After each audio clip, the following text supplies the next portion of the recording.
What's going on, friends? It's Anton Daniels, and I gotta have a conversation with you guys about Teach Henley because you see how the sun is hitting me.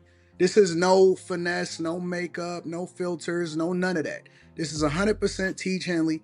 I use it in the morning as soon as I get up, right after I pray and brush my teeth, jump in the shower, and I'm hitting the streets because you never get a second chance to make a first impression. So even though they're giving you 40% off your first order, 20% off for life, even though you may get a free gift, forget all that, right? Because we would do this even if it was full price because it's worth that much. I'm in the streets, I'm kicking it with people when I see Dusties everywhere. You don't want to be them. You want to separate yourself. And the way that you separate yourself is self-care. Ladies get it for the fellas. Fellas don't wait for the ladies to get it for you. I'm about to hit the streets right now and I'm feeling confident. I'm feeling great. I mean, I already got confidence, but to have that extra boost of confidence, knowing that you've taken care of yourself and you set yourself apart from all of the rest of the sheep that's walking around making bad decisions on a daily basis. And it's reflected in their actions. It's reflected in the products that they use. It's reflected in the people that they follow. And so if you're trying to level up, if you're trying to make sure that you look good, they're going to send you the pack. They're going to give you all of the instructions on how you're supposed to use it. Then make sure you get your Teach Henley. Again, 40% off your first order, 20% off for life. Get your free gift. Make sure you tap in with your boy Anton Daniels because Unc is never going to lead you wrong. I would never have you use a product that I don't use myself. Again, they've been rocking with me for a long time. Make sure you get your Teach Henley. I love you. I appreciate you. I'm going to holler at you guys later.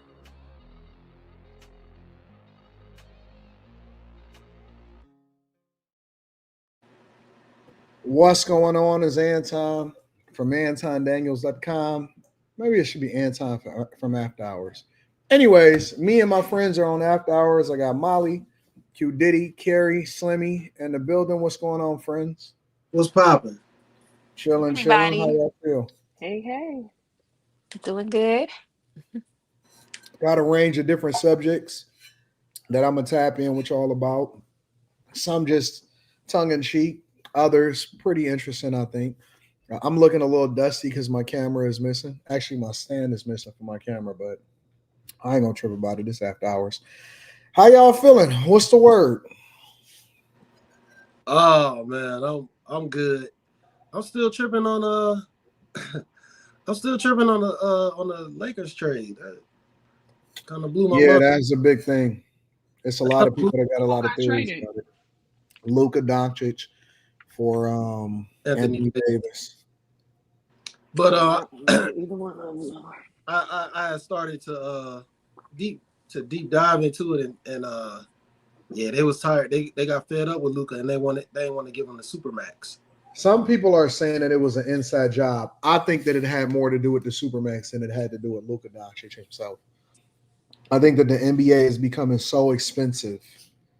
The NBA, listen, in my opinion, sports leagues, sports teams, NBA, places like that, that is literally about to be like the big billionaires game. Like if you're not playing with multiple Bs, like the 20B range, Yeah, be priced out. It's the ultimate, in my opinion, it's the ultimate fantasy league for billionaires. yeah. But what it was That's why Mark Cuban sold because he couldn't compete no more. yeah, I think yeah. And now it's a conglomerate of dudes that in Dallas. I heard. Well, yeah, you got to have an ownership group to survive now. Yeah, so You it's can't kind of you can't crazy. unless you Steve Ballmer. Oh Unless yeah, you Steve Ballmer, you not as an individual, you're not competing no more. Unless you Steve Ballmer or you in a huge market to just own a team, nah, you got to partner with some kind of casino or something like that. I think it's all about money. And when you're talking about paying the dude 350, 380 million plus over 5 years, that's an insane amount of money to pay one person. yeah. But I think they would have paid him had he stayed in shape. But the dude show up at like 270 pounds. I That's don't one think of it the got nothing odds. to do with being in shape. I don't think nobody want to pay nobody a supermax, honestly, personally. And I the think NBA they. viewership was down. I don't think nobody want to pay nobody a supermax, bro. What's his Nobody. name? Then what's his name? Get it? Who? Jason Tatum. Yeah, but did you know Boston went up for sale right after they gave Jason Tatum and they gave them boys their money. It went up for sale right after. No, I didn't know that. And with Wemby coming in, Wemby gonna be the first. He might get $1 billion contract, bro. Yeah, he gonna get some money. But that's what Jason Tatum got a 5-year deal, $314 million. Yeah, that's the supermax too. Yeah. Lucas was gonna be more than that. Yeah, it was gonna be 350. That's Speaking insane. of Wemby, I think the best And basketball game I've ever seen was that gold medal match in the Olympics. Oh, really? Wemby? I had no Steph Curry. That nigga was just think about it, bro. That's $70 million a year. 345 divided by 5. Paying somebody $70 million a year for a basketball to dribble a basketball is crazy. That is crazy, bro. Shit. But think of how much money that they got coming in that they can pay out that much. I don't care, bro. 70 million, 70 for one player. Yeah, that's crazy. One player. It's like that in the football. I guess quarterbacks. That's quarterback money. No, football players don't make nowhere near NBA players. Because football contracts ain't guaranteed. Yeah, NBA players don't make nowhere near baseball players. That's a fact. That's a fact. They So get there. They're a little closer than they getting there. Though. They working on it. But yeah, baseball out of control because they don't have no salary cap. And the part about it is that the cost to go to these games is out of control now, bro. Like, the cost to go to a game, the only game that's affordable is a baseball game in a lot of instances, or go to college games. So I ain't going to no baseball game. I love their uniforms. Baseball games are fun, Slimmy. Hell no. Baseball games are fun, bro. Man, that's if you're in the box. No. It's not boring, bro. Man, it's only 5 outcomes at every at bat. It's only 5 different things that can happen. That shit's so predictable. But Slimmy, the thing about baseball is that I know you go for the experience at the park. Correct. So baseball games is dope because especially if you're going in the daytime. Let's say you're going in the daytime at like a 1 p.m. game or 1 o'clock game. You got the rest of your day. You're going for the ballpark experience. You know, you're there to drink beer and you know what I'm saying, have a good time and all of that other type of stuff. And so, you know, baseball games, especially when it gets warm outside, man, it's one of the best experiences. You can get tickets for nothing. You can get tickets for like $13, $15. And you ain't even sitting in the seats. You're walking around the park and enjoying stuff. They got the beer garden. They got all of these different things that they got going on. Baseball games is dope, bro. I'm going to go, but I know I ain't going to watch no damn baseball game. You can't even knock it until you experience it, Slimmy. I haven't been in decades, man. So it's just like. Dang, nigga, you that old? That nigga said decades. Yeah, I used to go as a kid. You know, don't say decades, nigga. Say years, nigga. Shit. That's decades. Baseball games are fun, bro. They are absolutely 30 years ago. Go, man. Listen, if y'all want to take a chick on a date, but you want to make it seem like you put a lot of thought into it, go to a baseball game. Go to a baseball game. Go to a baseball game. You know where y'all make fun of me. I told you I took a chick to an escape room. Y'all make fun of me. Because you got to actually think. Seriously, one of the best experiences is to take a chick to a baseball game. It's like taking her to a park, except there's more activity to do and you ain't got to spend a lot of money. No, y'all just sit there, nigga, and eat popcorn and talk and act like y'all watching the game because ain't nobody really watching the game. Yeah, but you walk around the park, you get on the horses that go up and down in a circle and shit like that. You just do stuff that make it seem like y'all like it's just spending time without having to spend a lot of money. People think you got to spend a lot of money on dates. You ain't got to spend a lot of money. Talking to people outside of Oklahoma made me realize that Oklahoma's whack. You think Oklahoma's whack? I like Oklahoma. I like Oklahoma too, but I was talking to somebody about our theme parks, and apparently we whack over here. Probably theme park. He was like, "Y'all got like two roller coasters," and I was like, "Yeah, that's us." Yeah, baseball games is fun, bro. I like baseball games. Don't nobody go to our baseball games. What's your baseball team? The Dodgers. Like, is a minor league team? It used to be like minor league of like the LA. Mm-hmm. Yeah, I don't know what they are now. Yeah. Oh, I was about to say, what the fuck? Yeah. Yep. Baseball is dope. Anyways, we'll get more into that maybe as we go. But the first thing that I'm gonna start off with, since we in in the vein of sports, we're gonna talk about maybe loser kids, and then we'll go in after that. So the first thing that I'm gonna talk about is Marcus Jordan, Michael Jordan's son. Check it out. Breaking news. And that breaking news, the son of basketball legend Michael Jordan just walked out of a jail after he was arrested overnight in Orange County. Marcus Jordan faces several charges. Wait. Look how crazy his mugshot is, bro. That Like, nigga's overweight. Yeah, I saw that earlier and I had no clue that was Michael Jordan's son. I had no idea. Okay. What a degenerate, but let me go ahead and play this. Related to driving under the influence and drug possession. Let's get straight to West 2's Michelle Meredith live at the Orange County Jail. And Michelle, Marcus Jordan had nothing to say to reporters. Well, you're all right. We thought he might want to tell his side of the story. He was completely silent, but I will tell you, he has a long story. Now, this started in Maitland when law enforcement saw Jordan's Lamborghini parked on the railroad tracks near Greenwood Drive. That's right, parked on the railroad tracks. Deputies say they kept telling him to get out of the car. He had a passenger inside, but he kept insisting he wanted to drive his car off the tracks. When they finally got him out, Orange County deputies say they learned three things. One, that Seminole County tried to stop his car earlier. Two, that he allegedly looked and smelled like he was drinking. And three, the deputies say they found a bag of cocaine in his pocket. Deputies say that he was not cooperative when they were arresting him and that he was singing all the way to the DUI center. Now, as you know, Marcus Jordan is the son of basketball great Michael Jordan, and Marcus briefly played basketball at UCF. And I have to tell you, it's a very interesting scene because even the corrections officers were shooting video of him when he was bonding out. All right. So with that being said, is I guess first of all, I guess we can talk about just him being a degenerate in the first place. But is it a curse to be?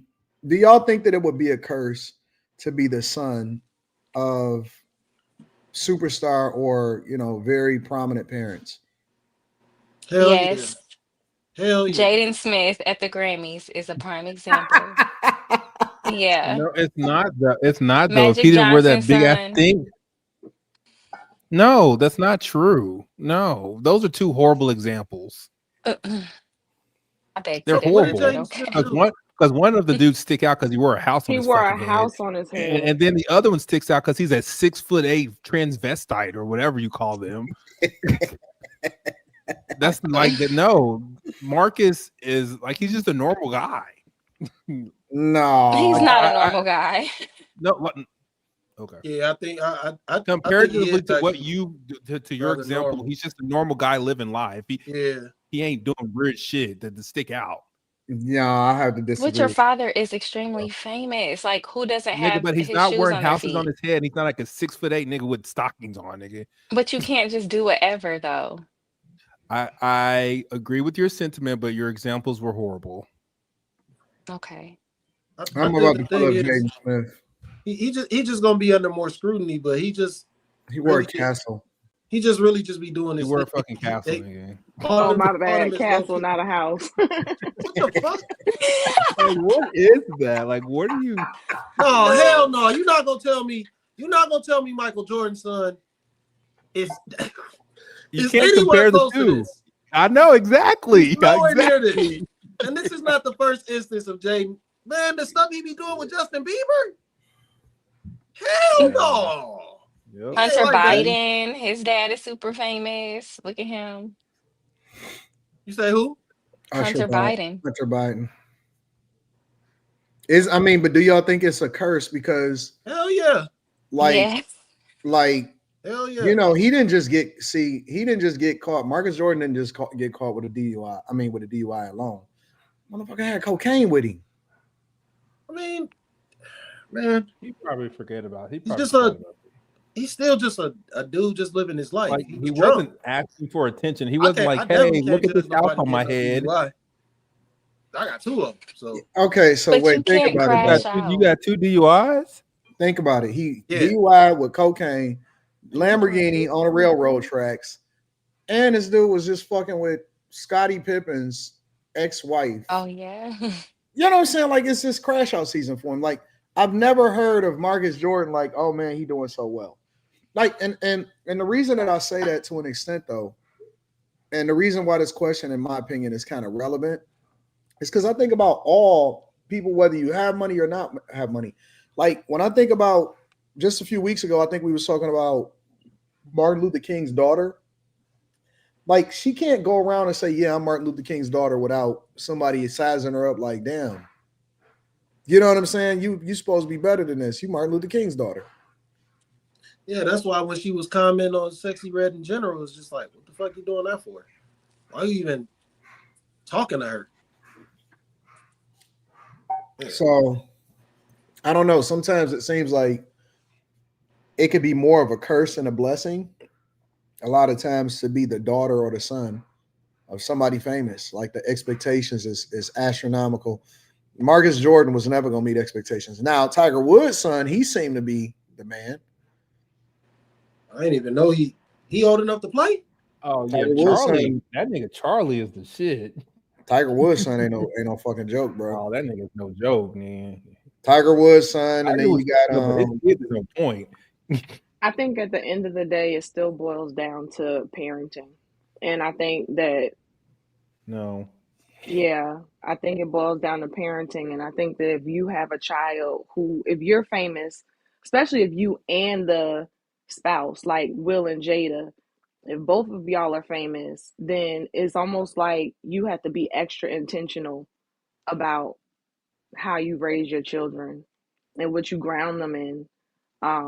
Especially depending on what part of the industry you're in. So I wouldn't say curse because to me that means that nobody can survive it. But I do think that if you do, I do think that those kids really need intentional parents, like for real, for real. I think that that's fair. You know, the other side of it, though, Terry. Go ahead, Quentin. I'm talking about like outside of like screwing up, just like you're not your dad. You didn't do anything close to your dad. You know, just even just like you suck at basketball. You tried, but you sucked. You know what I mean? Type of shit.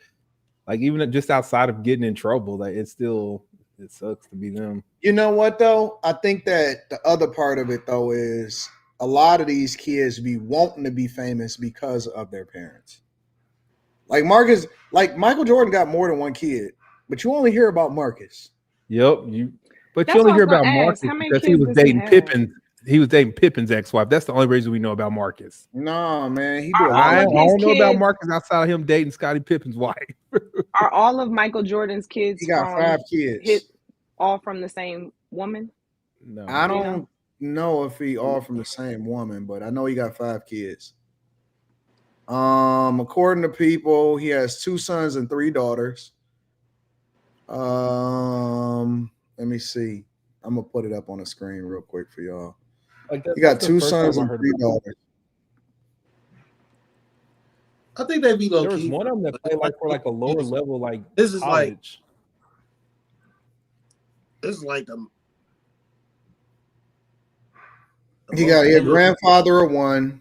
Through his first, I fucked up. Through his first marriage, has 3 older children: Jeffrey, Marcus, and Jasmine.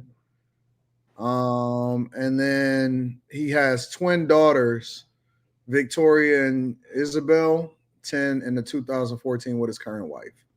So he got 5 kids, and I guess, I mean, this was in 2023, so you can add a year on to them since it's 1 month into 2025. Michael Jordan married again? Yeah, She bad too, nigga.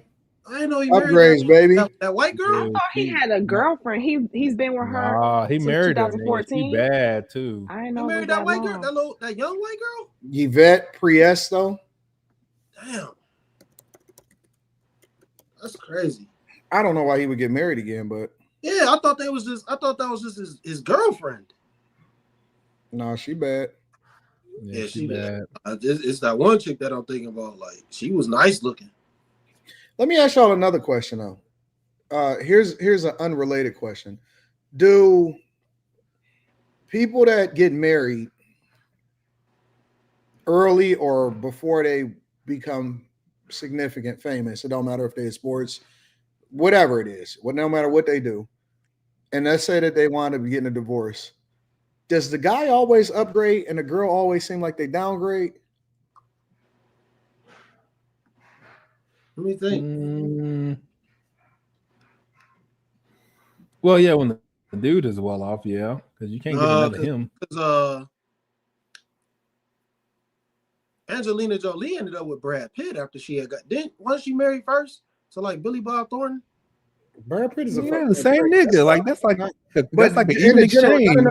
I'm talking about people that get into the game or get married very early, and then after they divorce, and then once they get divorced, one level from the first level, and then so like Michael Jordan was married to his first wife, Juanita, right? And then now we talking about, oh man, she bad as fuck, right? And then like for example, you could take a Kevin Hart, right? Torrey Hart versus, you know what I'm saying, the new chick. Do guys always Scottie Pippen's wife? Don't call her. Downgraded to Jordan's son. Yeah, but who Pippen ain't with nobody now, is he? Yeah, like Shaq didn't marry again. But he I don't see why he's married though. Married again. He wants to, I think. I think Shaq. I don't think. But Shawnee got married. I don't think she didn't upgrade. Well, she rebounded. She rebounded, but I don't know if she upgraded. I mean, you can't really upgrade. I guess it depends on what you consider. I'm about to say it depends on what you consider upgrade. Yeah, because he don't have no money to Shaq. If her spirit in a better condition, then that is an upgrade. Right, I agree. Who? I said if her spirit is in a better condition, then she did upgrade. This nigga said her spirit. That's important. What's more important? I'm with you, Slimmy. I'm with you. She never loved Shaq. Then why did she get married to him? Why did she get married to him, Slimmy? Because she wanted that life. She wanted that life. So now she don't want that life. She wanted a different way to live. And she met that pastor. She didn't love Shaq. I don't think that. She met that pastor, and now her heart is full. Her what is full? Her heart is full. All praises due. What the fuck are we talking about? What y'all be doing? You said her heart is full? Yeah. Come on, Slimmy, bro. She happy. She content. Yeah, I don't happy. Listen. I'm not saying that she's not happy and that she's not content. The question is, was it an upgrade? I think so. If she's happy, spirit, yeah. For her spirit, yeah. What is this spirit thing? Slimmy, explain this to me, please. You let him get away with it. You know that his spirit talked before. Don't back now. I'm not backing down. I'm saying, how is it relevant to this conversation? I want you to explain it because you're the one that brought it into the conversation. I'm not saying that you're wrong. You got to give me. So what I'm saying is, like, ultimately, if she wasn't happy, even with all the resources, even with all the glamour and the glitz, and now she's at a place where she's never been, and her spirit is in a good place, that's ultimately more important than having riches. That's what I'm saying. So it's an upgrade for her if she's living a whole life now and she's truly happy. That's an upgrade because you can't, there's nothing more valuable in this world than peace of mind. There's nothing more valuable. And that's a fact. I beg to differ. That's not a fact. That's not a fact. I don't know about that one. Listen, I was with you. I think that you made a great argument. That's subjective. That's subjective. I don't know if I agree with the whole peace of mind thing. Okay, let me preface that by saying depends on who you are. Let's define what's an upgrade.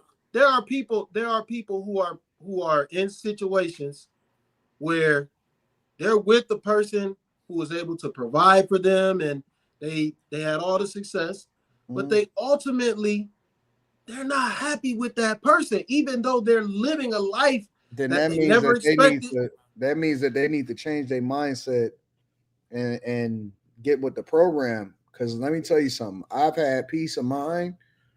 I mean, you know, peace of mind is just a state of being. It's like you coming to terms with what your situation is, you accept it, and you find a happiness in it, in my opinion, right? I'll be stressed as fuck. Happiness and being broke. I'll be stressed as fuck sometime today, like on the 4th of February, 2025, I was stressed as hell. I don't never want to go back to that peace of mind space, though. Huh? I don't want to go back to the place that I used to be in where I was maybe in a more peace of mind, but I had less resources and I had less opportunity to do what I want to do today. I don't want that shit. I don't want peace of mind over success. Give me the success. I'll figure that shit out for myself. Maybe peace of mind works more for other people. For me personally, I want the success. Fuck that peace shit. That's me. I'm not saying that nobody else should want what I want. Nigga, you can have that peace of mind shit. It's different. And I mean, I get, and again, I'm not criticizing it, but I'll be stressed as hell sometimes, and I'll be like, fuck it. Like, life is good. It is what it is. I just need to change the way that I look at things. You can have both of those things, though. I don't think that it's either peace or success. No, Anton saying this because he just keep working. You listen, because you can't control some of the things. Some of the things that's outside of your control. Like, for example, I'll give you an example. Let's say you're the CEO of a company and it's a lot of chaos and turmoil and all of that stuff. You're not going to have peace in that situation, right? Because, you know, it's a lot going on. Things are being upended, whatever. You might have to do some layoffs, whatever. It's a lot going on. However, peace of mind, I think in a lot of instances, is based off of reducing the noise out of your life. You can't always reduce the noise out of your life. That's not just that you can't just do that. You know what I'm saying? It's easier said than done. But listen, y'all can have that peace of mind shit. I'm good. For me personally, I'm good. I don't care about that. If I gotta pick one, if I gotta pick organized noise versus peace of mind, and the alternative is to be super, you know, have a whole lot of success versus just live a normal life. I don't ever want to live a normal life ever again in my life. I never want to go back to normal, ever. I don't never want to just be, you know, I'm not one of them type of people that want to retire out to the woods. I don't want that shit. I don't want that shit. I don't think that's peace of mind. I don't think that's peace. I think that maybe you probably just have, he probably looks at what peace of mind is differently than you do then. Yeah. Peace of mind it's actually, here we go. It involves success.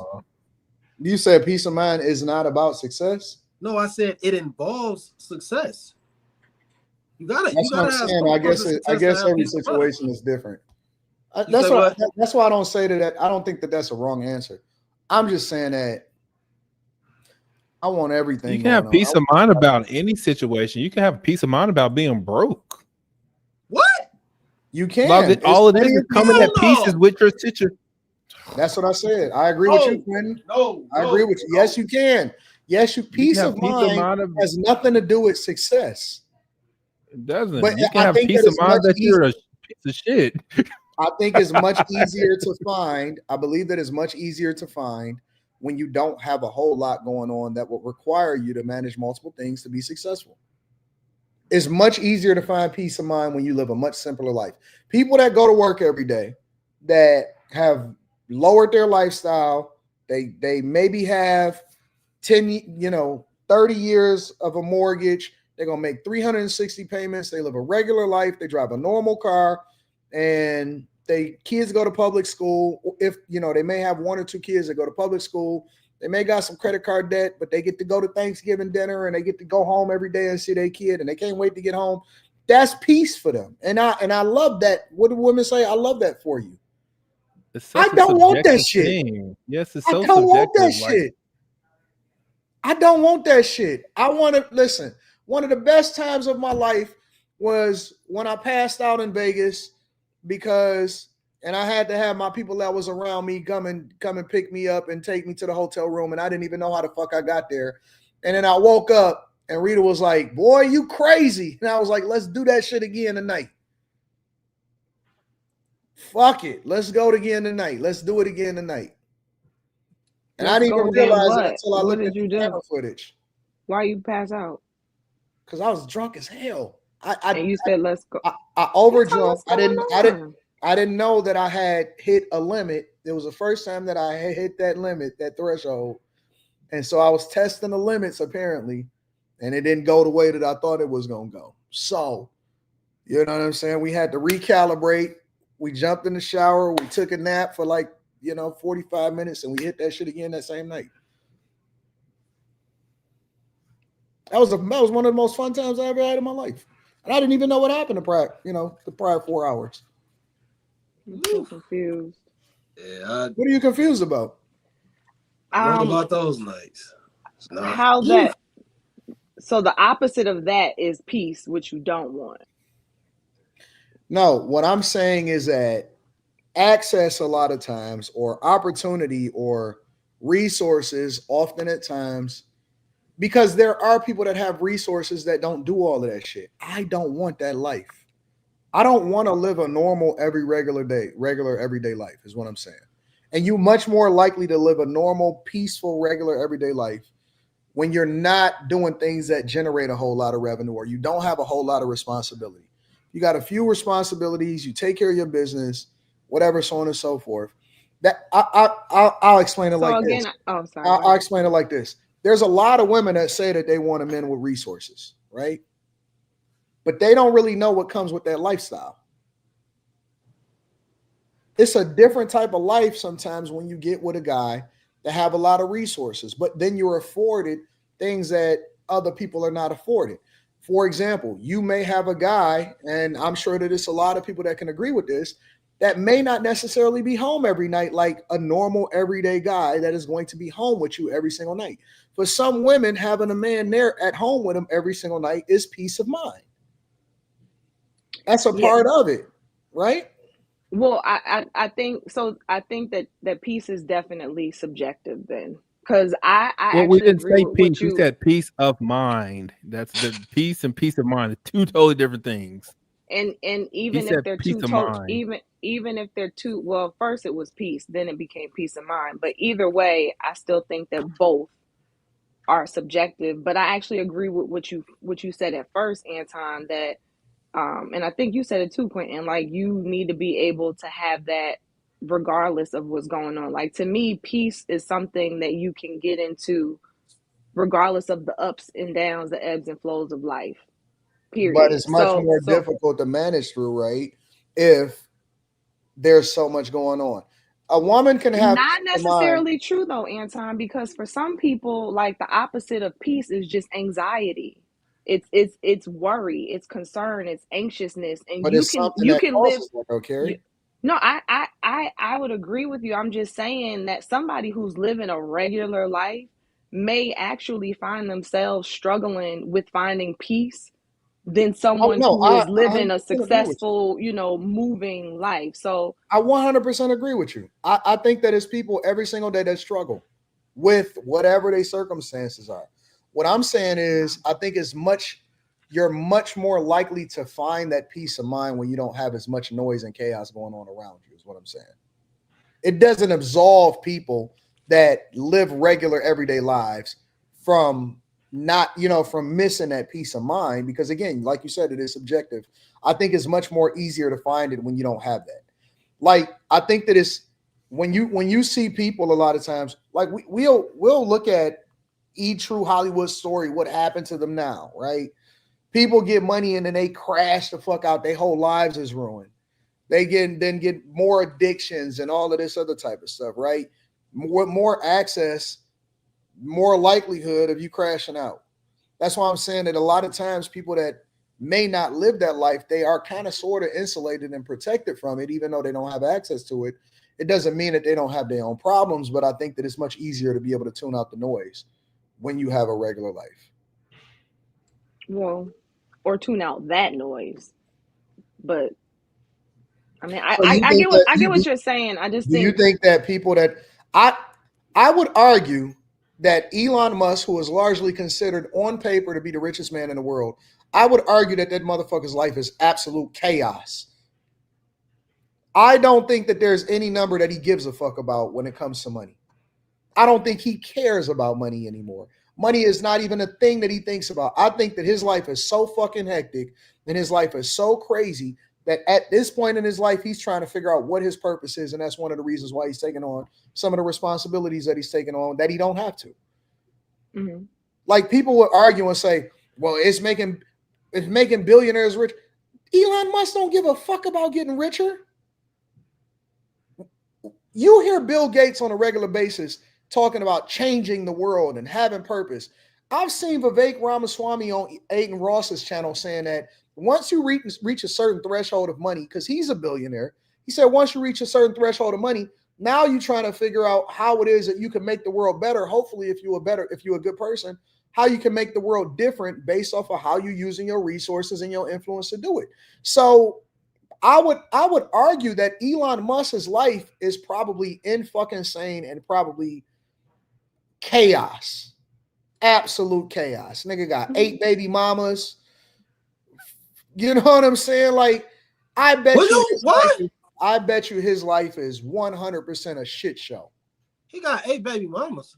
He got a whole lot of kids. He got like 12 kids, bro. Yeah, he got at least 10. One of his kids is named like a math equation or some shit. He wants a lot of kids, so he's trying to populate Earth. So he the opposite of Bill Gates. Mm-hmm. And Bill Gates got divorced. Bill Gates got divorced. Bill Gates is horrible, man. Bill Gates got divorced. And Jeff Bezos got divorced. I bet you them motherfuckers was in there stressing the fuck out. Like, I got to get this bitch like $10 billion, nigga. Bill Gates is. Yeah, they said that Jeff Bezos would be the richest man in the world if he didn't get divorced. That's crazy. But I'm telling you, that's how much money he had to give his wife. I guarantee you that a lot of these motherfuckers is going through it. But if they had to do it all over again, they wouldn't change a thing. Hell no. Yeah, I'm sure. Yeah. So again, because they don't. I don't think. Well, I ain't gonna say that. I don't know. I'll just leave that alone. What was you about to say? Don't matter. I don't know them, so I'm not gonna say. Are y'all's pictures blinking off? Yeah, everybody keeps refreshing except. Okay, I just want to make sure that wasn't my connection. Not mine. I don't know. Not mine either. Yeah, mine just keep. We got that A+. Molly, you see it? I see it. Okay. I think. But y'all are all on phone. All three of y'all are on devices. Yeah, that's what I just said. I think because I'm on mobile. I'm on the iPad. Yeah, that's what I just said. A device thing. I'm on my computer. Yeah, they on computer. All the stuff. Fresh. It don't never happen like this. Yeah, and I've never seen that before. But I noticed that the icons went back to where they normally go though. So yeah, I tap the screen, they're gone.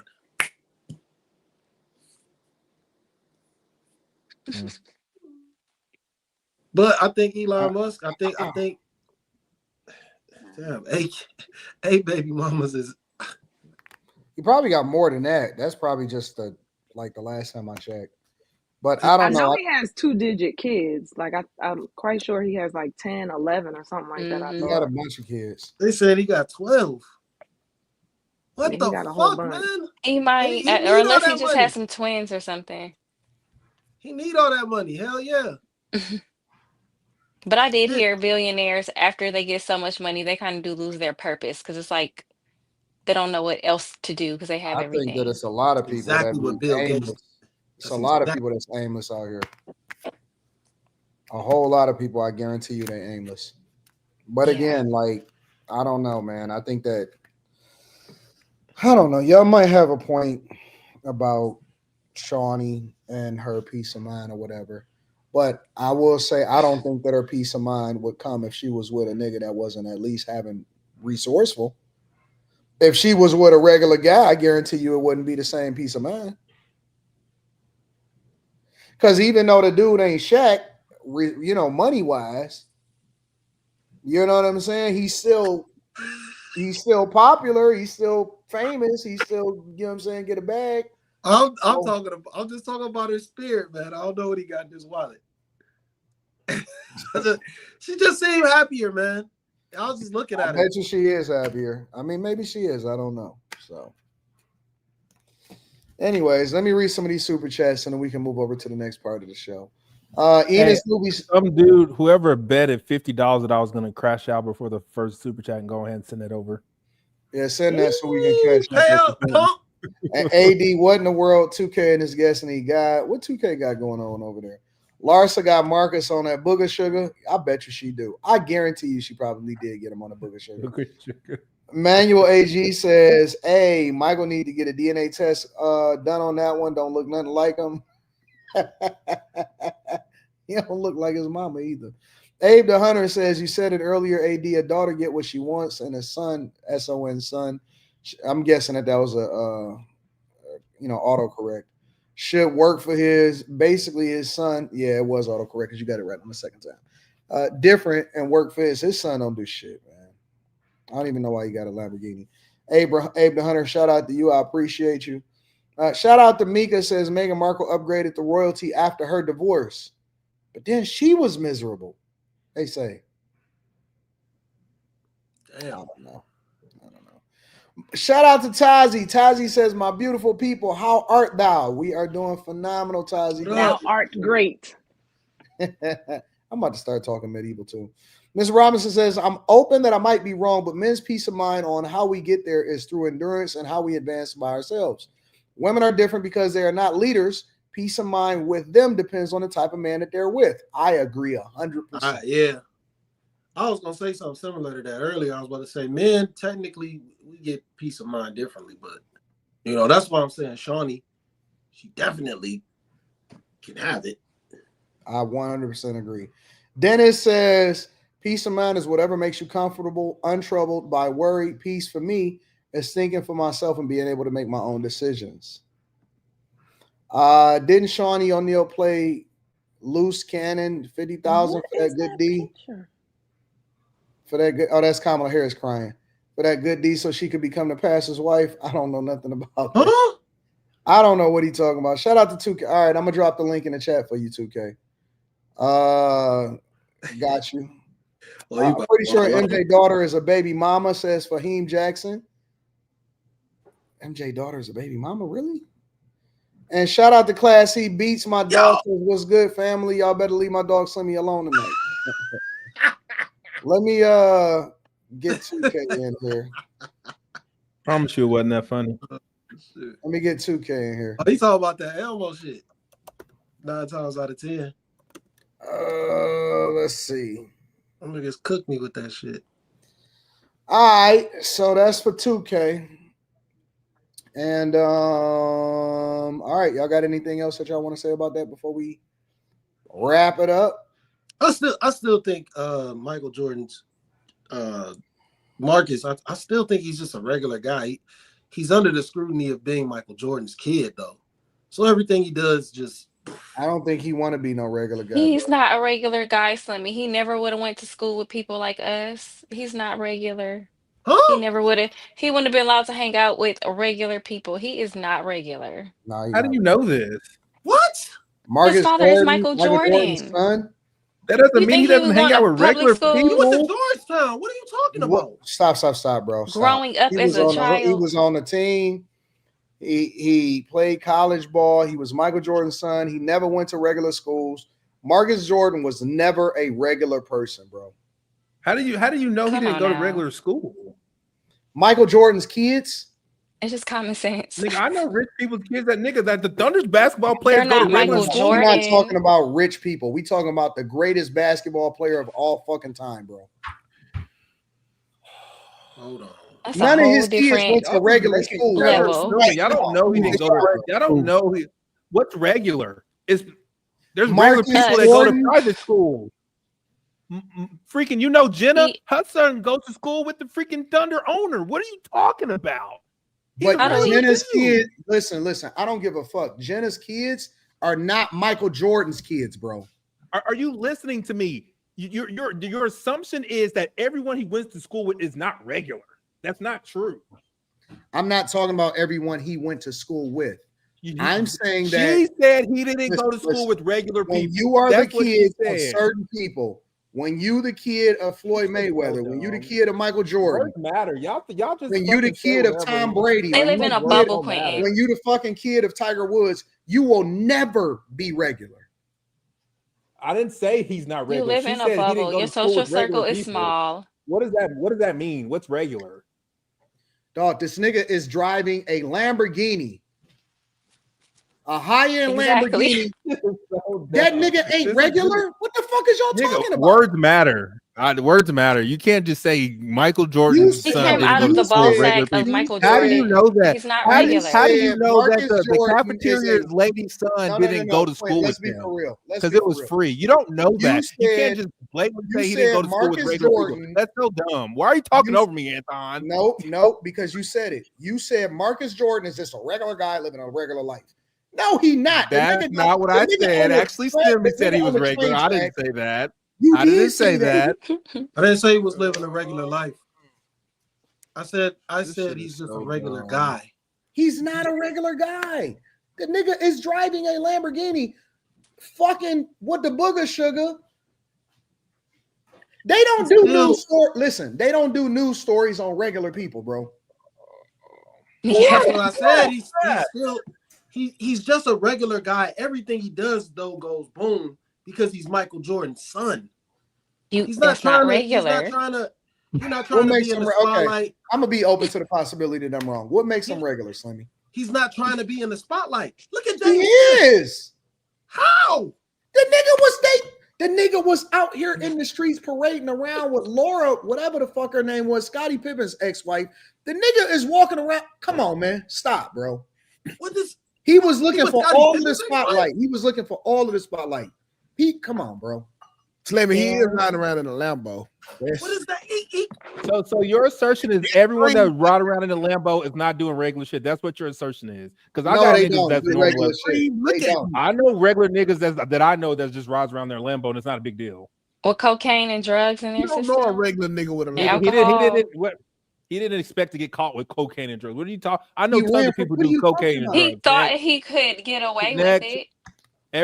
There's tons of people. Everyone who does coke thinks they're gonna get away with it. Wait. This shit's so dumb. Wait.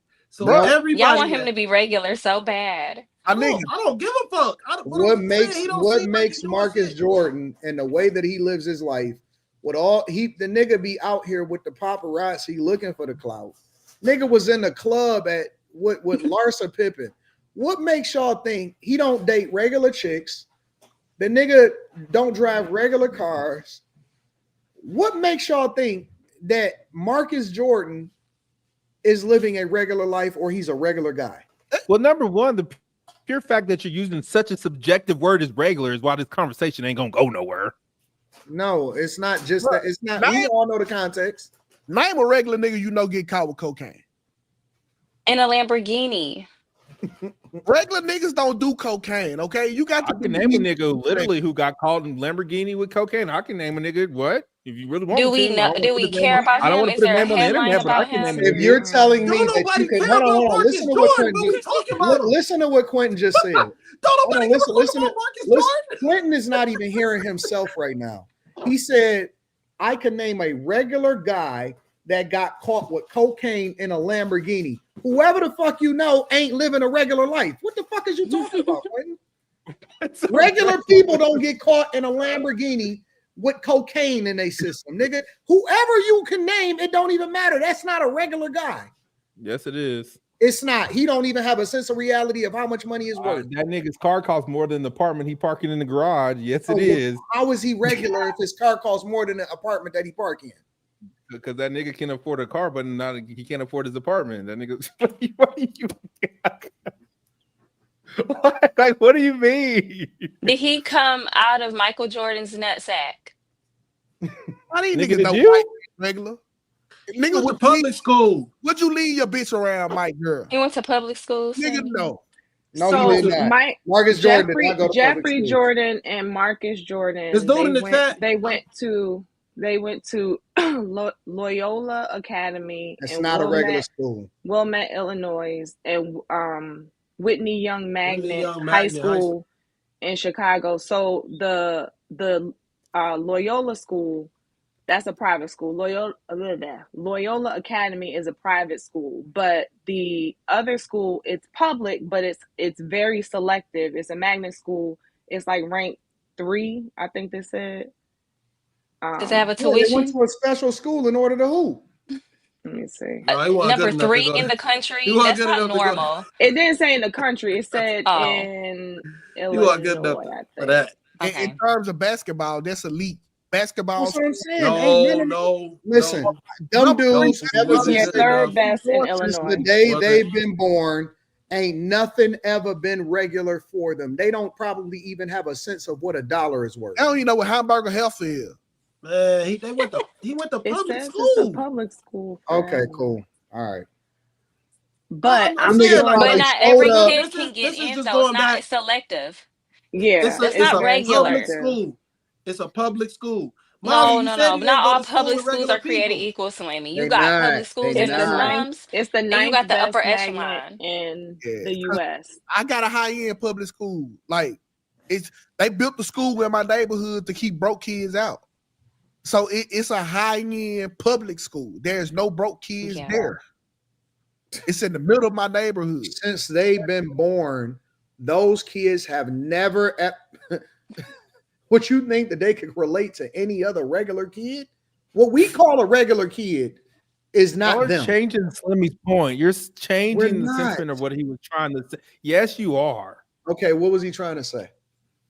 Well, number one, Molly compared him to fucking Will's kid with a fucking house on his head. He's not asking for attention. That's what Slimmy's point is he's a regular dude not asking for attention. Am I correct, Slimmy? He's just walking around like a normal. He's getting the he's not asking for it. He's not doing that. Wait. No. We can fix it. Going to the club with Larsa Pippen, that's regular shit. He's just going with it. That's not regular. A regular man could not be out with her. She's not gonna be a regular. This bitch hang out with the Kardashians, nigga. Abort, Mr. Slimmy. Abort. I don't like the whole, but that's not regular, Slimmy. That's not regular. That's regular, Slimmy.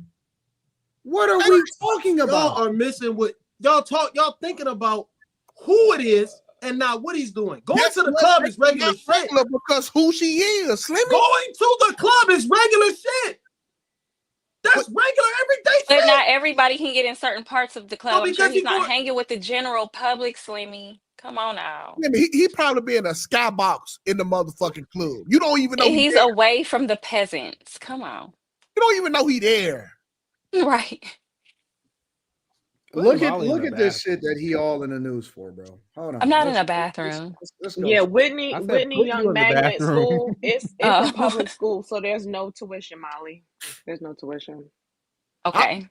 But it's like a lottery system to get in.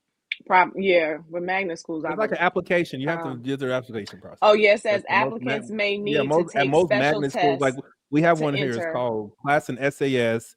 And you have to fill out some shit. You got to do an audition for some shit, and after all that, you can get in that bitch. It says you don't need to be a Chicago resident. You must provide proof of residency and the age at the time of enrollment, and then you may need to take a test. All of this is the most recent, just because he recently got arrested. Yeah, but so there's some of the stuff that he be in the news for. Prior to even this arrest, bro, I've never heard about him being in the news. This and Larsa Pippen, that's it. I haven't heard anything else about this dude. Okay. Now this may be interesting. I know I'm still on the school thing, but it says the median household income is $148,000. That's regular. That's regular as fuck. That's regular. That's not regular, y'all. Wait. Hold on. That was regular, especially in the 90s. I'll be sarcastic. Well, in fairness, I'm sure I don't know that this was a median. Well, that's where the word regular, because I think that's what my parents made. Like The average household income in the United States of America is like $62,000 to $67,000. You said that was regular. That's more than double. It's regular for me. Well, maybe you're not regular. That's what I'm saying. So you'd have been there too. Yeah, I my daddy made 100 and my mama made 80. Shit. I'm 100% blown away right now. I don't understand what's going on, but sometimes Q did just do this. He just put his feet in the sand, bro. He just hold to that point. Let me share something else. I want to. It's gonna be one of those nights. I'm gonna read super chats in a minute, but I want to share something else. We're gonna pivot. We've never actually done a review of this one, but we're gonna do a review of this one this time because I want to get y'all opinion on this. All right. The Let's Rent stage featuring 2K, all the way on the left-hand side. The question that the girl asked was this. Let's get to it. I don't know. I would feel like hearing this woman's mouth tonight. Lauren, and I have two questions. My first question is for Anton. First and foremost, I just want to say I respect you so much for being in a marriage 20 years plus. That's amazing. As a mother of 3 sons from a 13-year relationship that did not work out, I want to know, I'm not sure if you have a daughter, but if you had a daughter and she accidentally messed up and she ended up having a child out of wedlock and she didn't end up with that guy and, you know, it didn't work out. Do you feel like she deserves love still? Do you feel like she still deserves to have a situation? No. If your daughter made a mistake and had a baby out of wedlock, does she still deserve love? You make a mistake. So no. I'm gonna answer the question and then I'm gonna get a context. All right. No. Thank you. No. Okay. You're gonna pass. All right, I'm gonna just leave it there. So the question is, no, nigga, no. Why no, 2K? What do you mean? Why no? Well, I know why I believe no, but I want to know why you think it's no. I mean, I answered these questions, so I'm gonna let Slim in and Cal and them chime in first, bro. Because you know where I stand. Does a woman that have children out of wedlock, or a woman that recently got divorced and has kids, does she still deserve love, Slimmy? I hate to start with Slimmy, but I'm gonna start with Slimmy. Love in what way? Are we talking about like wholehearted love and affection and kumbaya with the kids love? Or are we talking about what finding a spouse, another spouse? That's tough. No. Like she got kids? Mm-hmm. She gotta wait till the kids get grown. No. The answer just no, Slim. It ain't no unless the kids. Well, we already know your answer, so we don't need to re-go over that right now. Yeah, she gotta wait till the kids get grown. Well, give it to us, Q, Diddy. Yes, everyone deserves love at any point in time in their life that they're ready to receive it. What does that mean that they're ready to what receive was that look? What does that mean? What does that mean when they're ready to receive it? I don't understand. If your heart is open to love and you're in the peace of mind that y'all were talking about earlier, just because you got don't include that in this. Just because you got a kid by fuck nigga don't mean you don't deserve love. Everyone deserves to be loved. Okay, let me stop right there. Before murderers deserve to be loved. Hey, no. All right, hold on. Let's hold on for a second. I'm gonna come back to you, Molly. Does a divorced woman with children deserve love with another man? I think yes. However, if she's trying to look for love to fill a void, just to be in a relationship and just to be with a man, then no, I think she should stay single for a while. But if you just naturally are living life and you meet somebody, I think that's kind of different. Some women are just looking to fill a void. I don't agree with that part. Carrie, same question to you. Yes, they deserve to be able to love or be loved.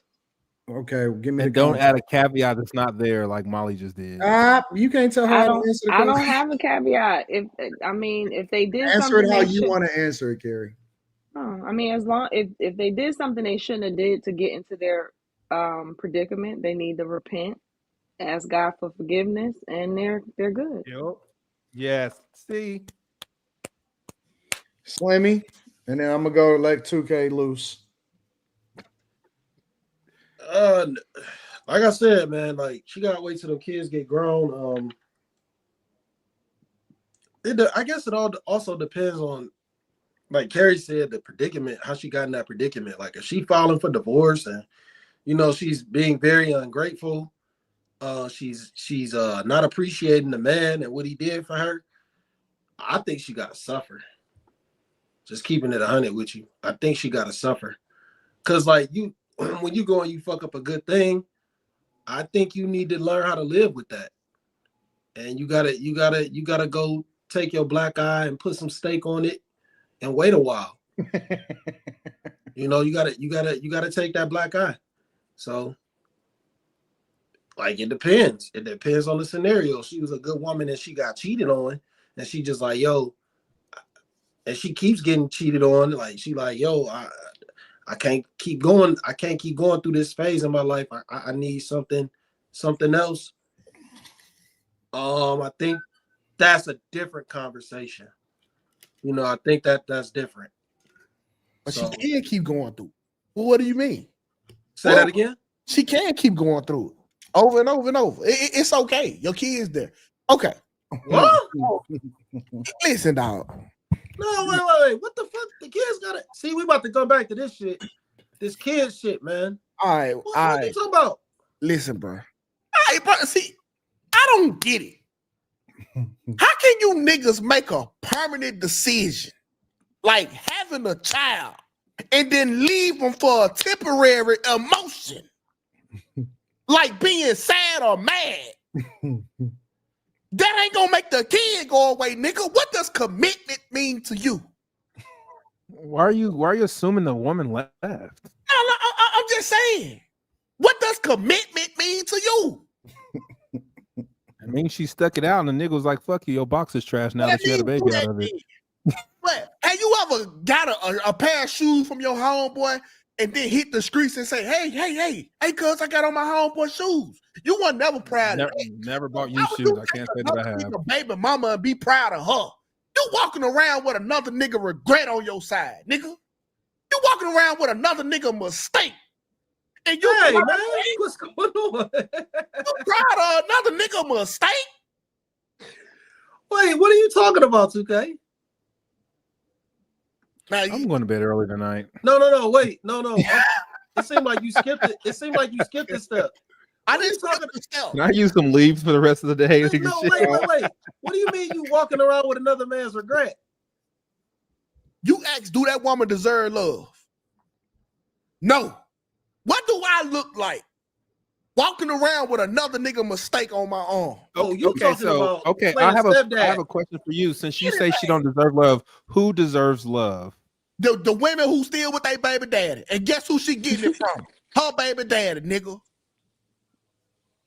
Okay, so let me ask you this though, because you keep talking about logic over, commitment over, and all this shit. What if, commitment over emotion? What about when that shit becomes toxic and it becomes abusive and it becomes domestic? What about it? She need to hit the gym, get her defense. You asking the wrong person, Slingy. She needs. No, hey man. All right, 2K. Defensive classes. No, nigga. She knew what she got into when she got pregnant. That wasn't her first time here. I say it all the time. That nigga hit you one time, and you go back. You ain't looking for love. You looking for a rematch. Okay, no. See, you skipping steps again. You skipping steps again. No, they get into a debate. It turns into an argument. He punched her out of nowhere. She like, I'm fouling. I'm gone. That's it. One time. Now what? Is she crazy or stupid? What? Why is she arguing with a nigga that'll slap the fuck out of her? I just said I said a debate turned into an argument and she punched him. I mean, and he punched her. Why is she arguing with a nigga that'll punch him? She needs to be peaceful. If this nigga ultra violent, didn't know that she would punch him until he punched her. I have never seen a nigga attack a female who don't talk. I ain't never seen nobody like Molly get choked a day in my life. That's not. You ain't one female who cried, who get abused. Well, everyone talks, so that's dumb to say. Name a female who's quiet and polite that gets abused. Can struggle to find them. All the women on the Tyler Perry, all the women on the Tyler Perry shows are like that. I'm going to tell you off on this. I can say firsthand, I've seen that happen. Some people are just abusive, dog. That's true. Yeah, that is true. Like they're just abusive. That is a fact. Yes. So, and what I'm talking about, right? No, wait. And I gave you that scenario for a reason. 100% fact. 100% facts. If she don't know that, if she ain't seen that, it ain't been those flags throughout life, and then they get married, and then something triggers him out of nowhere, and he punches her, and then she files for divorce. What then? There's no signs of that shit. He's just a loose cannon. That's a fact. I ain't gonna go. I'm not gonna turn my back on my rules. The only way I do support divorce is if the dude beat the woman, or if he a junkie, like he doing like excessive drugs. Oh yeah, no, that's my only. What if the woman beats the man? No, what if that happens? Yeah, he got to get out of there too. Fuck that. So if that's what's happening, I get at a pass, okay? But do she deserve love? No, she still didn't vet the nigga right. What does that mean? Like, wow, this is so dumb. I mean, bro, there are different procedures you put in place to make sure a dude ain't this dude. One of them is meeting your dad.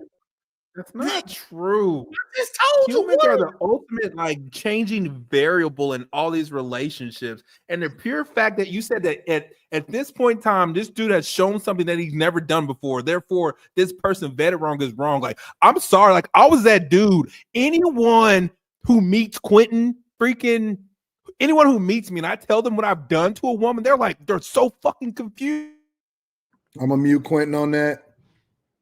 Thank you. Good. As his lawyer, I am going to mute Quentin on that part because we don't want Quentin to get bad reputation. Quentin is a different man now. And so now we're going to continue on with the show. But and this why I also ran the show. You know how I protect my friends from themselves? Don't protect me from me. They need to know where I stand. So it's two different type of dogs in this world, okay? You got the poodle and the pit bull. Nigga, cute did over here, fucking poodle. The nigga, he look all fluffy and nice to pet, but I'll let you think that shit until I fucking punch you in the fucking face. We're muting Quentin again. I'm the nice guy. I'm the pit. I'm gonna just keep the button over on Quentin's microphone to make sure that we mute it. I'm the pit bull. I'm telling you from the jump, I'm gonna bite you. And when I bite you, it ain't a surprise. It's the Quintins you need to be worried about, not me. You know I'm gonna bite your ass. Quentin is banned for like 5 minutes from speaking until we can get him calmed down. Carrie, what do you think about this conversation? I don't know. I think that there are extreme situations. I don't think anybody deserves anything. Let me put it like that. Men, women, across the board. I think you get what you earn. I don't think that necessarily comes with being deserving. I don't think that anybody, and I mean nobody, deserves anything. And that's my caveat. I think that we use that word a little too loosely. And to say that somebody deserves love is insane to me. Love in a form that we're using it and finding another spouse or companion. That's just not how life works. But I do think that there are extreme situations that people need to get out of. And I think that some of the times we only associate it with women. If a guy is in a toxic situation, he need to get the hell up out of there. 100%. And I also don't think that he deserves love. He has to meet the expectation of what it takes in order to find another wife and then be able to put her in a good position. He might have some issues and some shit that he need to work out, but it don't automatically mean that he deserves love. I don't think that nobody deserves nothing. I think you just get what you earn. Anton, respectfully, I don't think men go around looking for shit for love they don't deserve. We don't know what that means. We don't search in places where we usually don't feel like we can get love. We absolutely do. You would never see. I see niggas searching right in the chat and on the internet on a regular basis. No. So if you a perimeter, a lot of these people, man, niggas be right here in the chat searching for love. Right here, right in the chat. I found love in the chat. Right in the chat. I don't know what you're talking about. They search for love everywhere. Niggas gonna take love however they can get it. I don't know. I wouldn't feel right getting love from Beyonce. Yes, you would. You would take it. No, I'll take some ass. But the love, what comes with her love, I don't think I'll feel comfortable enough taking her on. Yeah, you would. Oh, I don't know. 100% you would. I don't know. 100%. You think I'll let? No, I don't know. Yeah, look, you doubting yourself. Yes, you would. This reasonable doubt. It's just certain. No, you doubting the fact that you just said it, but you wouldn't go renege on it. You 100% would take it. Nah, bro. 100%. Nah, what I'm gonna do with B? Whatever you want, whatever she lets you do, you gonna take whatever she lets you do. That ain't how I operate. Not whatever she let me do. What type of nigga you think I am? I'd rather go. Nigga that would do whatever you can to fuck Beyonce. For some mismatched sock hood pussy wearing ass bitches. I'd rather mess with them before I let Beyonce bounce me around. Yeah, right. I promise you. No, you wouldn't. Yeah, that's because niggas know what they qualify for and they don't want to embarrass themselves. And that's just what I'm saying. That's kind of my point. I wouldn't go searching for no Beyonce. Yeah, but if she fell into your lap, you wouldn't deny it. Yeah, I wouldn't deny no ass. Let's here. Let's go. So, and I can make a better kid than Jay-Z. No, you can't. You seen Blue Ivy? Yes, I can, nigga. No, you can't, nigga. Bro, I got 3 kids and nothing. Now I look like better than anything Jay-Z done pulled out with. Yeah, I ain't talking about look. Me on no kid, man. You don't even know if that kid is a regular kid. That kid can be genetically modified, nigga. Blue Ivy could be. It's all that baby still. They forcing that shit on their kid.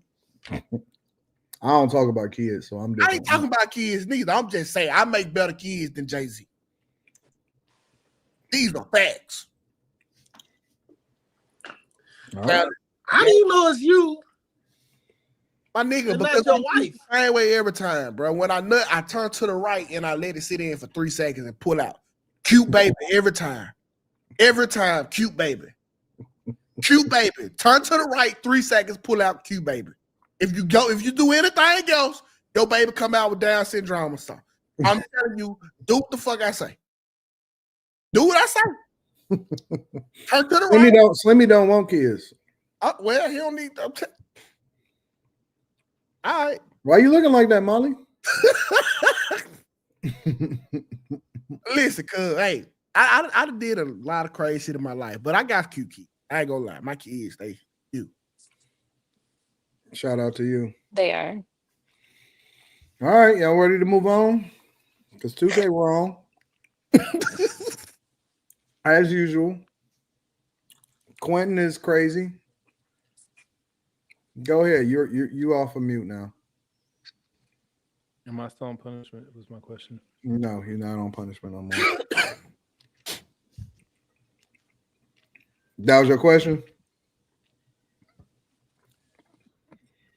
Carrie and Molly, y'all don't have anything else before we move over to the next section? They say mix don't count. It's crazy. Hey, that's kind of like a cute kid cheat code, if you didn't know.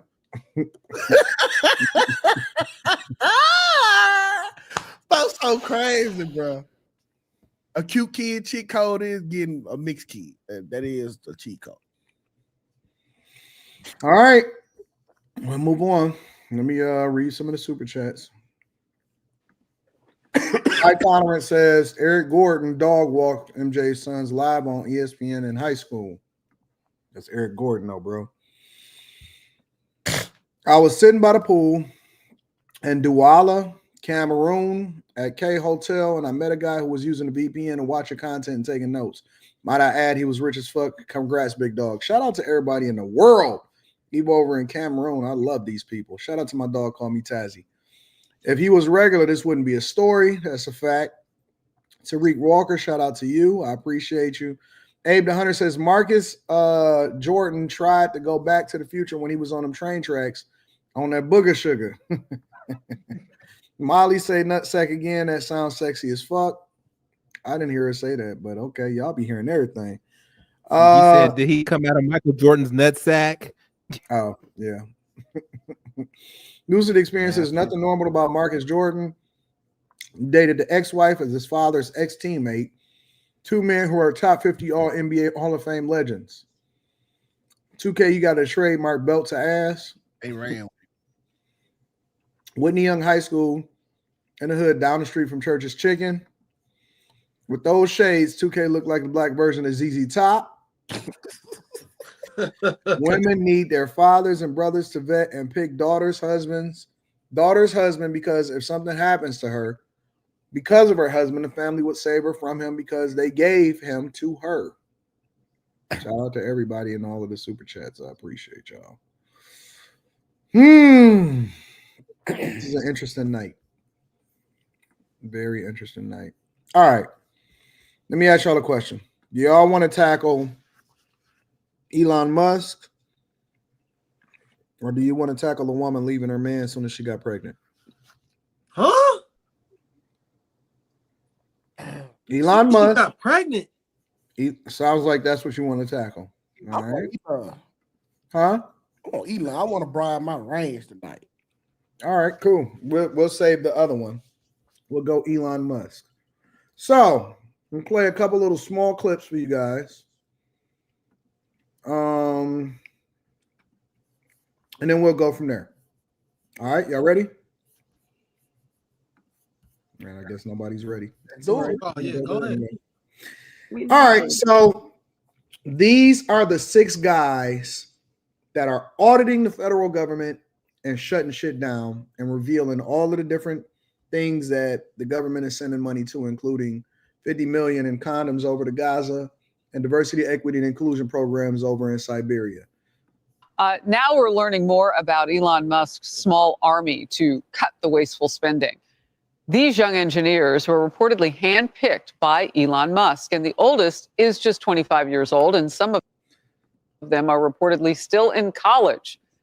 These are the guys right here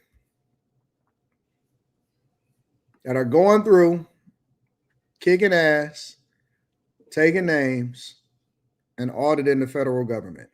Love it. All right, y'all got a good look at them? Love it. All right. You're not playing anymore? Oh. You said what? Anymore? I'm going to play another clip. Oh, okay. A more in-depth clip, but I just wanted y'all to get the visual first. Some of them are straight out of high school. Most of them have been interns at Neuralink and all of these high-end companies and all of that. All right? All right. So let me share another clip with y'all real quick. That's what the real Geek Squad look like. Yeah. I'm going to share another clip, and here's some more context to what is going on. We have identified, and our reporting has identified 6 young men. All of our reporting indicates they are between the ages of 19 and 24. They are either recent high school or recent college graduates. High school graduates in at least one case, all with ties to either Musk-owned companies or Peter Thiel-owned companies. So one is a former Palantir intern, another interned at SpaceX, one is a Thiel fellow, another recently completed a summer internship at Neuralink, which of course is also owned by Elon Musk. All right, so what are they actually doing, and who's paying them for the work? Well, it's to be candid, a little bit difficult to ascertain exactly what they are doing. What we do know is they are working across several federal agencies, including DOGE, of course, as well as the Office of Personnel Management, which is essentially the HR function for the government, and the General Services Administration, which oversees things like federal buildings, leases, and then technology and IT. So what we do know is that these young men are working at the behest of Musk and his team that he has brought in across these agencies on, a number of engineering-related tasks. So, okay, Elon Musk wants anyone, talking about this. All right, so we're going to stop there. What do y'all think about the young guys that are basically auditing the federal government? Mainly 6 guys that are leading Elon Musk's team of, they saying, roughly about 20 people, that is basically going through auditing and determining who can and who can't continue to access and what programs is being cut. What do y'all think about that? I love it, dog.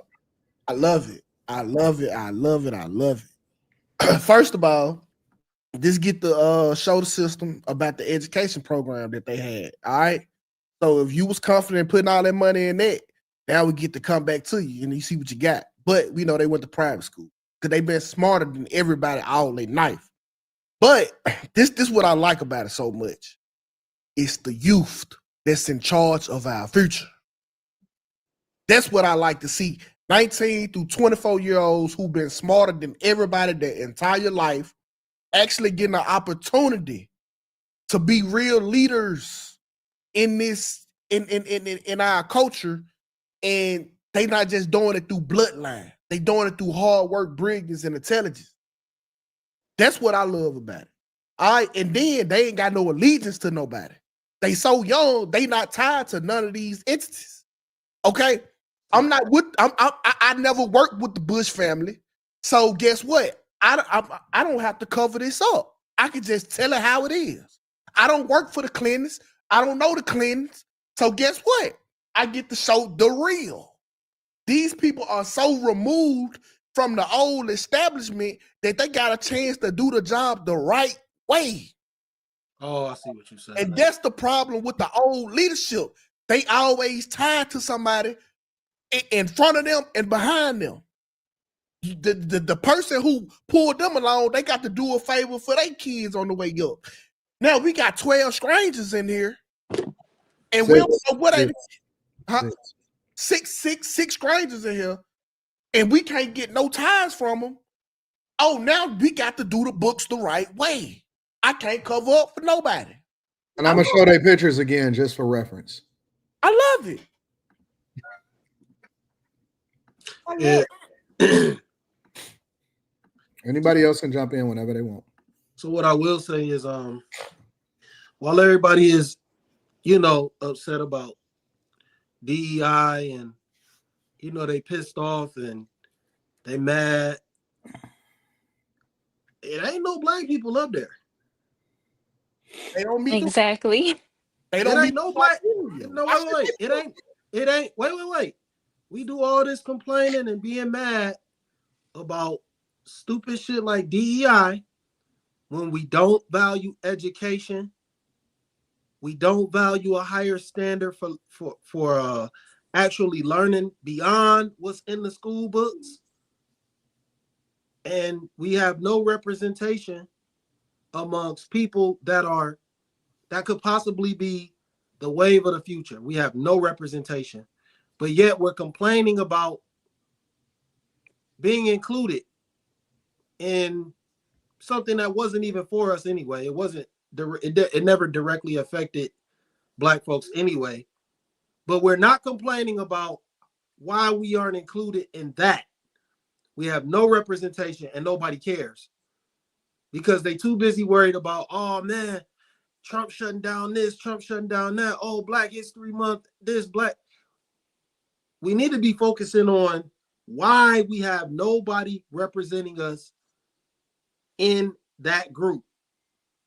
That's a big deal. You think so? You think they need a black guy in there? No, they don't. No. That's not what I'm saying. No. What I'm saying is we don't have anybody in there because we don't value that. We don't value what it takes to get there. We don't value the hard work that it takes to be an engineer.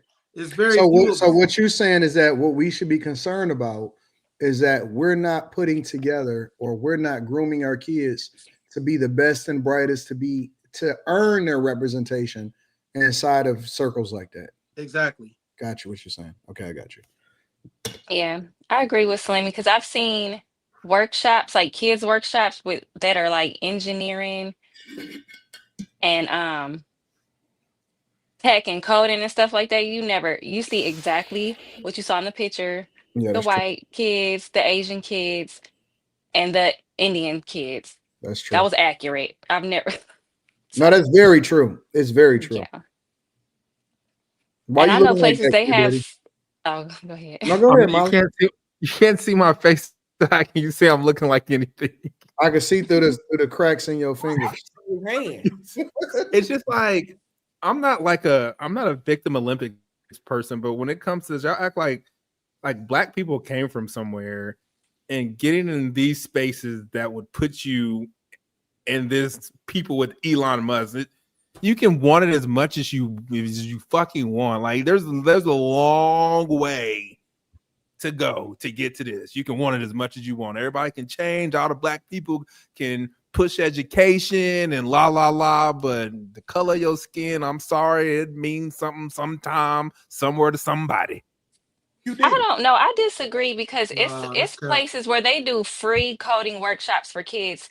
Why aren't these black kids' parents taking them? Do they know about it? Do the black kids' parents know about it? It's on. They know about everything else. Are they saying know there's free about coding? They're like, nope, I everything don't want my else. kid to go that. No. If you can be on your phone to scroll Facebook and Instagram and TikTok, why don't you know if there are any free workshops in your area for your child? That's so dumb because they don't fucking advertise. That's not dumb. Instagram is advertised everywhere. As a parent, why does everything have to be advertised to you? Why don't you go and look for opportunities for your children? I answer your question. I answer your question. I don't think that it has anything to do with advertising. I think it has to do with cultural norms. We push our kids into sports. Yeah. And it's advertised. We will spend an egregious amount of money on sports, on getting our kids into football, basketball, not even the sports that matter, like the golf and all of that shit. We will push what we want and we spend money. We can't on one hand say that we some of the biggest consumers and that we'll spend money religiously on anything, while at the same time saying that, well, it's not advertised to us because we have access to everything. And I will tell you, listen, I was looking at, regardless of whether he do it, the guy, the CEO of Red Lobster, that guy is no older than like 20 something, 30 something years old. He had already previously, before he went over to Red Lobster to turn around PF Chang's. Oh, he turned around PF. Talking about him. He turned around PF Chang's, bro. The dude is smart as fuck, man. He's smart as hell. Real talk. And so, you know, when I see that narrative saying, oh no, bro, telling you, bro, I went to school with some of the most intelligent black guys that I've ever met in my entire life. And they was in private school with me when I was going to private school. And they wind up moving on to be some of the most successful guys that I've ever met in my entire life. They're doing really well today. And they make a lot of money. And they not as visible, but they are very, very successful. Very successful. And so if y'all telling me that he can't happen or is based off of identity, I'm going to tell you that I don't believe that to be true. We just culturally don't accept and we don't promote. All we want our kids to be is fucking rappers. We have them going through drills every day, doing football practice and doing basketball practice and dumb shit that ain't going to add no value into your life. And it's dumb. We push our kids to do something completely different than what we then see represented in those spaces. That's facts, man. It's just the truth. Listen, and with the DEI opportunities they just had, Elon would have knew some of them. So some of those guys just came out of high school, they in college, and they got internships at some of these companies. Yeah, bro. I like inserting the youth. I love the youth.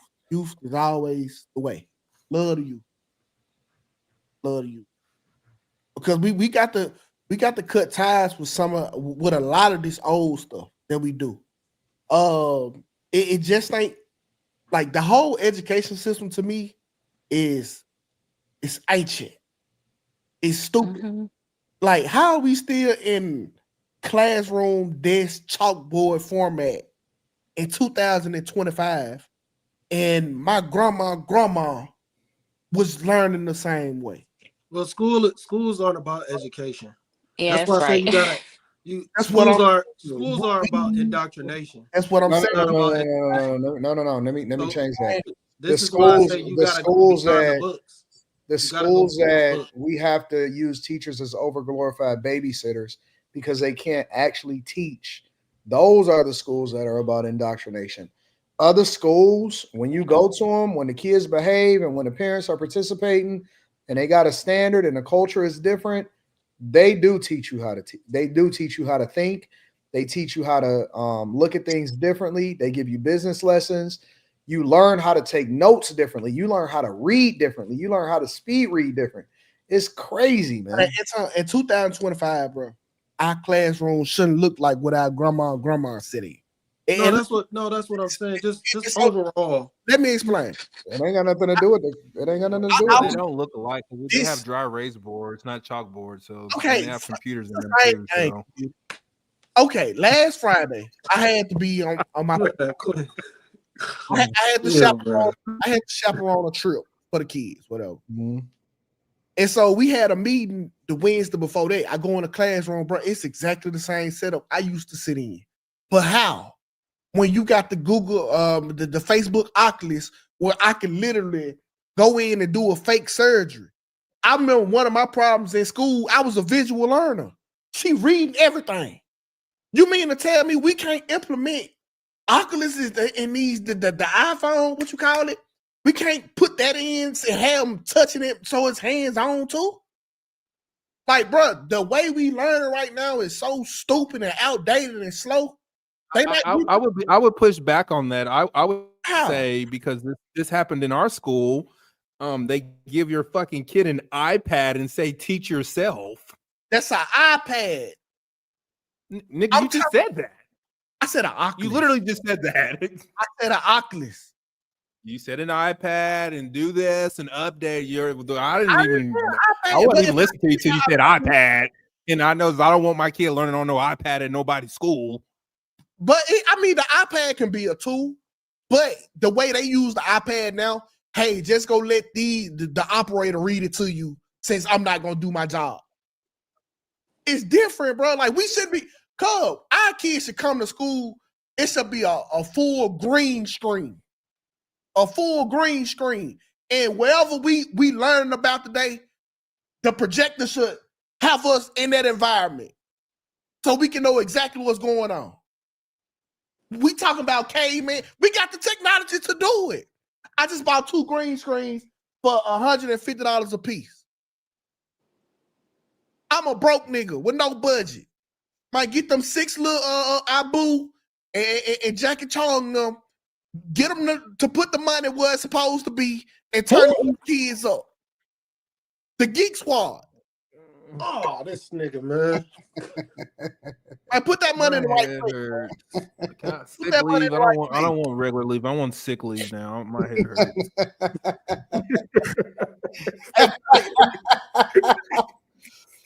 Oh my God. This dude said, Abu, you cannot do that. Hold on.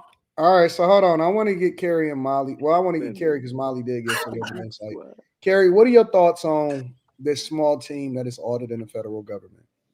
I think it's dope. I mean, 2K hit on a lot of what I was thinking.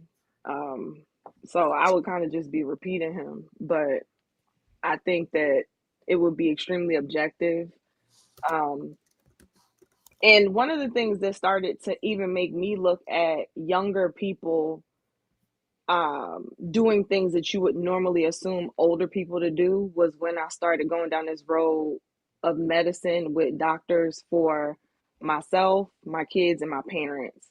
When I started to realize that a lot of, like, my parents' doctors older doctors. And when I started to realize that the books that I was reading, the information I was learning about, they not only did they not know it, they were bucking against it. That's when I had to take a step back. Because at one point in time, if a younger doctor walked in, especially if they were younger than me, I might be like, do you need some more experience under your belt? But these are the people who are more inclined to be open to new information, new technology, new research. They're digging in. They're trying. Maybe they want to prove something, or maybe they just have a genuine interest. I really don't care. So that alone just kind of changed my perspective. So connecting that to these guys, to 2K's point, I mean, whether they're trying to impress Elon, whether they're trying to land a position, whether they just are really intrigued, they probably don't even care about a lot of the stuff that we think. They probably really just care about the numbers. And it's not a subjective topic. It's like dig into the numbers. And I'm sure they have parameters. I'm sure that there's guidelines. I'm sure that they have their instruction. And I would even be willing to bet that there's some level of, I don't know if it would be considered like an advisory board or somebody coming behind them. Like, I'm sure that it's not their assessment and then whatever they come up with goes. So I think it's like a dope. They say they send in on meetings. They're requiring people to send their code. They want to know whether or not people are doing their jobs, all of that shit. They say that they doing whatever, they doing all of that. As they should. They say they're not fucking around either. And I'm not trying to be funny because I know I talk about the whole homeschool world a lot, but once I got into this space and started to really see people learn stuff at young ages. You know what I'm saying? People, especially if you're focused on it. So their age doesn't really scare me. So it's in 2025, the Magic School Bus should be a reality. Think about the Magic School Bus. You ain't never watched the Magic School Bus, nigga? Oh no, man, that's what was your childhood? The Magic School Bus. Man, that's way later, man. The Magic School Bus. You know what the Magic School Bus? When did the Magic School Bus come out? Oh man, my God! That's like 10 years. That's like 10 years. Like, man, we was in high school. When did the Magic School Bus come out? We was in high school, Anton. No, he wasn't. My mom knew I was special. We were. Wake up every morning singing the Magic School Bus. Oh, this nigga like the Magic School. Well, listen. Forget all of that. I'm trying to understand what are you saying about it? Don't forget the Magic School Bus. That's rude. Yeah, that is rude. Well, I'm trying to understand what the reference point was. The Magic School Bus. They went different places on this school bus every episode. Like the environment. They learned in the environment type of.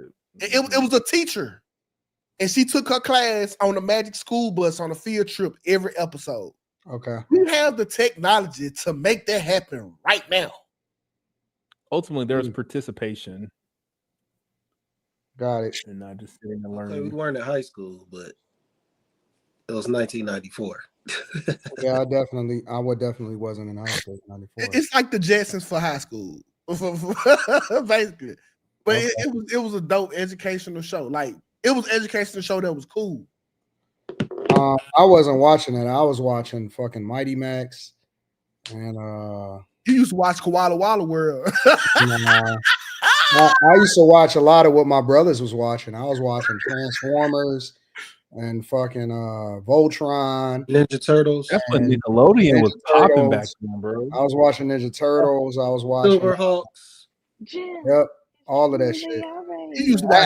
I was also watching the Power Rangers and shit. Like, I was watching all of that. You ever watched Thundercats? Yep, I watched Thundercats. Oh, He-Man. Yep, I watched He-Man, G.I. Joe. I've watched. I used to watch all of that shit. So I used to watch fucking Tom and Jerry, everything, bro. Oh, now one thing I can say about Tom and Jerry, they was the original super op. Yeah. Yeah, like them niggas on site, no word spoken. I see you, nigga, it's up. They didn't talk for 16 seasons. No, not all the time, though. Not all the time. Tight with them. Yeah. I used to watch a lot of shit. I mean, we watched everything that was on TV. I watched The Tick. I used to watch The Tick. Yeah. Oh, I remember that shit.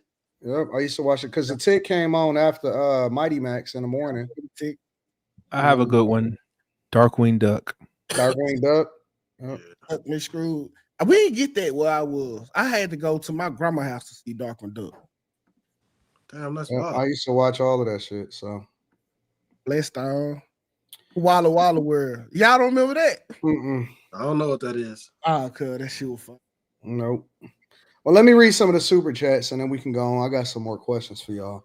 Eric Gordon. I watched it. I read that one already. I read all of these actually. Read that. No, I didn't read that one. 2K. Robinson. I read that one. I think that was the last one. Yep. We push our kids to be the entertainment instead of owning the entertainment. Messi says, I was used to being the only black girl in all of my classes at Loyola. All of the black people were in theology and sports. Values need to change. That is so normal. At 2K, the idea of fire, that idea for learning is fire. Kenyana Williams says, I've sent my son to a STEM program every summer since he was 5. There aren't a lot of black children in those camps. He'll be attending an AI program this summer. It's our job as parents to put our children in those environments. That's a fact. Billy Go Gruff says, QB for the Commanders, Jaden Daniels literally began learning the plays and defense better after they started letting him use Oculus to study. They say he's been 200% better since, so I agree with 2K. Yeah, that's a fact. I heard about that. Abe the Hunter says, what you know about Brave Star cartoon, Strength of the Bear? Shout out Abe the Hunter. I appreciate y'all. All right. So is the whole take the path of least resistance, is that like not a thing anymore? That you talking about in college? No, just period in life. No, that is as it pertains to everyone thinks that black people are wrong for pushing their kids to do sports. It's probably more likely that they'll excel in sports than being a fucking genius on any kind of Elon Musk. But nobody is asking our kids. Nobody is asking our kids to be geniuses. What we are is I will tell you this. At the top, there's a lot of jobs that go unfulfilled by our people. And when I say our people, I'm talking about Americans in general. There are a lot of jobs that go unfulfilled because we don't have the qualified candidates to fill them. It is hard to find qualified candidates at the top. Everybody want to skirt the path. Everybody want to take a fucking. It's hard for a reason, though. It's not hard, bro. It is not hard. You did ourselves. You did. I think half the reason why it's also hard is because of what you're actually saying, Quentin. Like, I think we convince ourselves that it's hard, and we convince ourselves that we don't have a spot. We convince ourselves we can't have an opportunity. Like, we tell ourselves that, and we live up to what we tell ourselves. When the reality is, if you just chose to focus on it, especially for your kids, you go, like, I wouldn't expect programs to come to me. I would expect me to have to go seek them out. Like, okay, if I want my son to learn how to play chess, I'm not going to wait for somebody to offer it to me. I'm going to go find where can he learn how to play chess. If I want him to learn coding, if I want him to learn anything, then I have to go and pursue that and look for it. Yep. Like you did. I look at it like the number 2 position. Like when I'm trying to be an athlete, let's say I don't make it to the NFL. Well, what's the next spot? It's okay, I'm going to Canada to the Endo League. And what's after that? Gym coach. So like it's a dramatic fall. But you reach to be a scientist, then the fall off is probably a college professor. Yeah, one of my girlfriends, she reached to be a doctor and she had to settle for a nurse. Then but the thing is though, it's like it's competition. That's all it is. Like I remember the first time that I discovered chess, I was walking through the mall. I was a little kid. I was walking through the mall with my dad, and they had the chess store called All the Kingsmen. And I went in there. They was doing a blitz tournament, and I learned. And then as I continued to go, I kept going all the way like in college. Like I still would go back to all of the tournaments, and I would do that shit. But in my mind, I was thinking to myself like, they're not better than me. They're not better than me. And so that's when I started studying all of the books. I read every single opening I could find. I studied every single chess player, you know, and so I learned that is also a path for life. Like I take that same dedication when it came to software engineering, when it came to content creation. I just feel like I could work harder than you and I can beat you at it. And most of the people that wind up becoming good at it, it's not because they're smarter, it's because they actually spend fucking 6, 7, 8 hours a day studying it instead of looking at dumb shit every day. We can't wait to hurry up and do our homework and we put all the wrong fucking answers on the paper so we can get outside and play basketball. They fucking own that shit. They're on it. They be studying it. They live it. They go and meet with their buddies to develop programs over the weekend. And they, you know what I'm saying? They do different projects and all of that stuff, man. And I know because I mentor some of these guys. And so I see them and they good. And we have the same IQ, like we have the same brain activity, the same level of IQ as them. We apply ourselves when it comes to some dumb shit like day trading. We apply ourselves when it comes to converting ounces into pounds, pounds into keys. You know what I'm saying?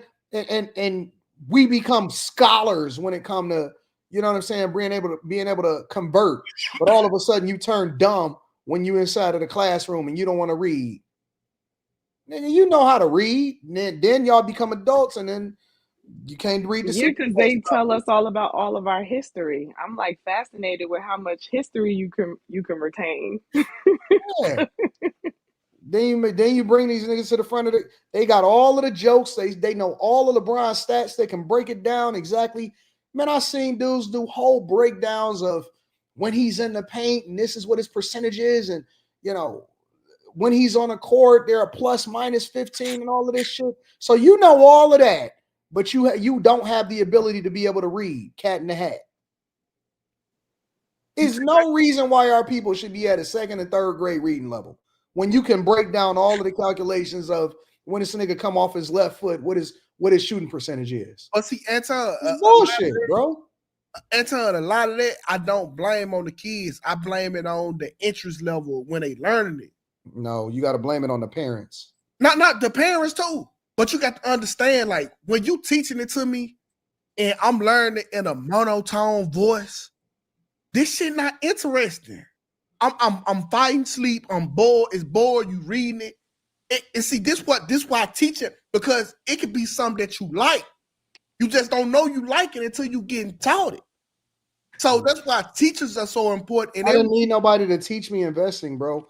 You know what? I researched it and I realized I could open up an Investopedia account that simulates what my trades would be doing on a regular basis. And I learned that very early in life when Investopedia Verse was in, and I was like, damn, I could do this. Like, I know how to research companies, and I was able to develop my own program and everything that I still use to this day to teach people inside of the Patreon on what to look for when I'm investing in the company. Like I opened it up myself. I went and got it in college. My work study job was in the library. And so I just immersed myself. I would hurry up and do all of my work and immerse myself in every fucking book that I could find, bro. But see, because it pertains to your life. In order for you to change some of these people's view, you got to change their view. What if they learning about the French Revolution and then they go back to the hood? Don't none of this apply there. I didn't need it to apply. Yeah, but 2K, a lot of parents from other cultures and stuff, they supplement their kids' education. I was gonna say that too. Even they might go to school, but they're gonna put them in other programs. They're gonna get tutors. They're gonna it's in addition to. I think a lot of our people might solely rely on, okay, you went to school, you learned there, now come home.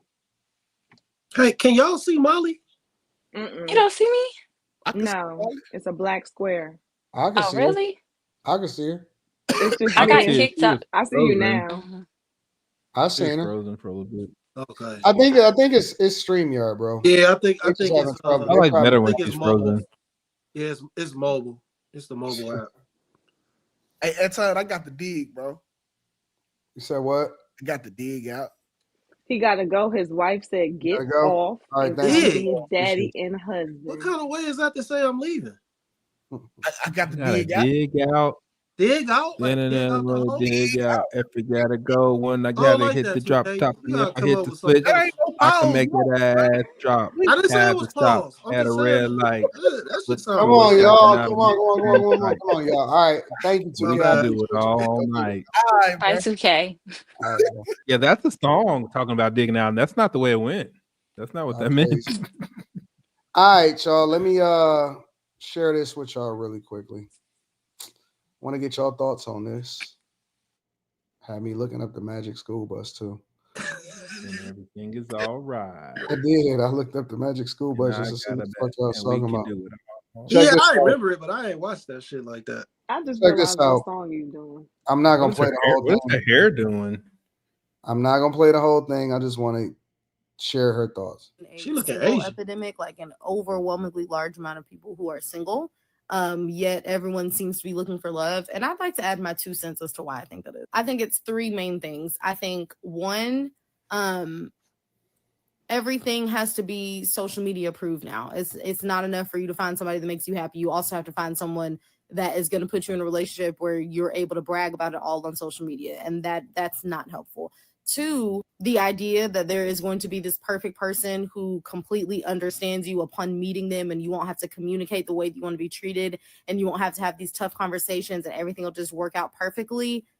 That's not helpful. And then 3, which I think is like probably the most deadly and something that I myself am very guilty of, is that we have gotten so far into like encouraging everyone to be independent and be happy on your own, which is important. I say it all the time. It is very important. But I think that we're kind of in a point where we've overcorrected. Like you keep seeing this rhetoric of like, oh, you don't owe people this, you don't owe people that, like you don't have to put up with that. And I think that you guys are missing the fact that like when you are in a relationship with someone, even if it's not romantic, even in a friendship, there are going to be aspects of this relationship that are not necessarily pleasant all the time. And All right, we can stop right there. I want to go with Molly first. And Molly, what are your thoughts on what she's saying about the singleness epidemic? Is there a singleness epidemic? And do you agree with her, or do you not agree with her, or do you think that there's other reasons why there are supposedly so many single people out here? I agree with her. I think social media has distorted our perception of relationships and how we're supposed to be in relationships. I started seeing it decline like back in the MySpace days. So I think it's just gotten worse.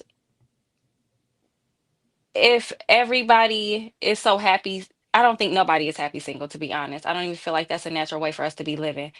So I do think I agree with her. I think it's time for us to course correct and kind of stop having unrealistic expectations of relationships and other people and accept people for who they are a little bit more and not do it for the gram. Like you have some people who are in relationships just for like an Instagram relationship or a YouTube relationship. So I think we have moved far away from reality because of social media. Look, before I go to you, Slimmy, and I see that Q Diddy got his hands over his face, I want to get Carrie's thoughts. Carrie, do you agree with what the woman said about there being a singleness epidemic and the reasons for that epidemic? Absolutely. I do. I think that people have come up with an imaginary idea of what the ideal relationship would be. And I think that the reasons that she listed are definitely a part of it. Okay. Q Diddy, why you got your hands over your face, big dog? I don't know. It's probably something typical that Molly said. You don't remember? Okay, well, we'll come back to you. Slimmy, you didn't agree? No, she's right. I mean, I think the more apps we get, like the more further we divert away from actual relationships. I mean, who needs a relationship when you can look right on Instagram and see the finest woman you've ever seen? And like this is how people think. You know, I'm not talking about me, but I'm just saying this is how people think. Like, I see the finest girl in my phone right here. I got access to her. I could talk. I could try and talk to her. I could shoot my shot right there. You know, even though you might see her in person and you don't say shit, but that's something else. I think that's a part of the problem too. People are scary. You know, people don't want human interaction in real time because of social media. They think social media is reality. They think this is what's real. They think this is what we are supposed to be doing. When in actuality, we are supposed to be meeting people in person and interacting in person. Human interaction is actually what we're supposed to be doing. It actually keeps you grounded. Go ahead, Quentin. God damn, you had your chance to talk. No, I didn't have my chance to talk. He said, "Why was my hands over my face?" He didn't ask me the question that he asked everybody else. Okay. And I raised my hand because I didn't want to cut you off. Go ahead. But if it's better that I just cut you off instead of raising my hand, No, I can do you that did too. good. You raised your hand. That was good. Go ahead. Usually I just cut you off and tell you you're wrong. Go ahead, Quentin. Wasn't wrong. But I think you're partly right, but I just think it's a woman thing. I don't think it had nothing to do with dudes. I think it's all women thinking they can have all what they want, and it's Disney. I think dudes do. We've done what we've always done. It's women. You got fat women thinking they bad bitches now, type shit. You think that they think that? Yeah.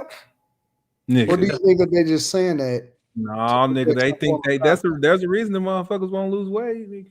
Men are busting them down and paying for their OnlyFans. No. That group I chat don't think said that these women are otherwise. having sex, all of them. What group chat? Listen, That let me say picture, this. who's that? Mika that posted that in the group chat? Let me say this. I believe Exactly. that I don't believe that most people are single. I think that most people have somebody that they're having something going on with, but they're not necessarily designating it as a relationship. I think that now, think about it. Just in the last, few years, we've had words come out like situationship, right? Yeah. People are redefining what a relationship is now. I think that traditionally, when you was talking to somebody, it would naturally progress into a relationship. Now we're redefining what is happening on a regular basis, and part of that is that we just kind of we like nomads. You know what I'm saying? In a way, without actually putting a label on it, a lot of people are poly. Mm-hmm. I don't think that most people, not any. I don't think that most people are ever really single. I don't think that even if a woman is not in a relationship technically, that she doesn't have somebody that she's not talking to, dealing with, or interacting with on a regular basis in some form of companionship. And it makes it easier to be able to be single. Back a while ago, when you were single, you were single. Now, you may be in a situationship. You may have friends. You may have somebody that you can go back to. It's somebody that you're always talking to. Even when you break up with the person that you used to be with, he might still be fucking you sometimes. Like, it's always something. It's always a situationship. And in a way, I think that most people are operating in a poly environment. Most people are not ever truly single. They just not with the person that they're going to ultimately marry, maybe. You know what? I wonder. Sorry, what were you saying, Slim? No, you know what? I think that's always been a thing. We just got older and more titles for it came out. I think people always been in situationships.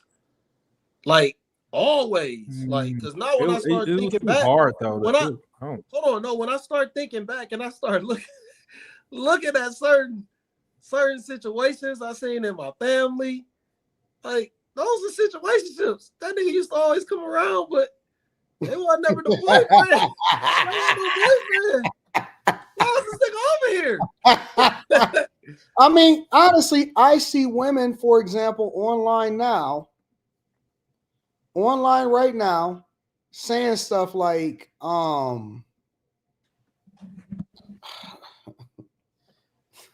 like I broke up with him or we got divorced, but we never really was together or became friends and all of this other shit. It's like, you was never single, ever. Nope. I don't. Hey, you know what it was? back then in like the 80s and the 90s and in the early 2000s, that shit was taboo. It was taboo. I don't think that we had so many women giving all of their business on the internet. And that too, you know, there wasn't like back then. Like to get a hold of somebody, you had to call a motherfucker's house. Yeah, no, but there's way more. You couldn't just like text them and put it on, turn the notifications off.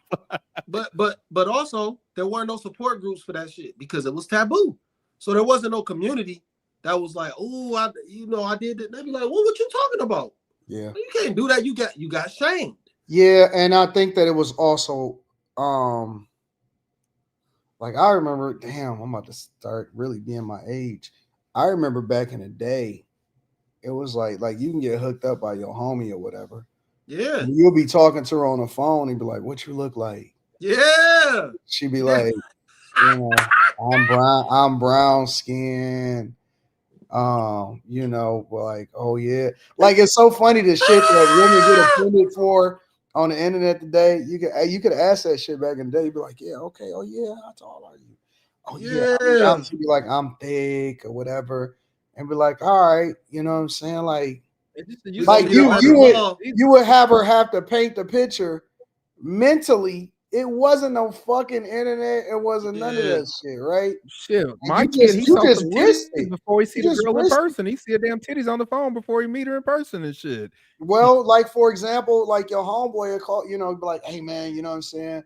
I'm about to go, you know, my girl, you know, be like, oh, she got a friend? Yeah, she got a friend. What she look like, dog? And then you just had to risk that shit. You had to trust it. Yup. You had to trust that shit, nigga. You went with it. Hey, right now, nigga, you got a whole Facebook full of pictures before you go out. You gonna meet up at the mall.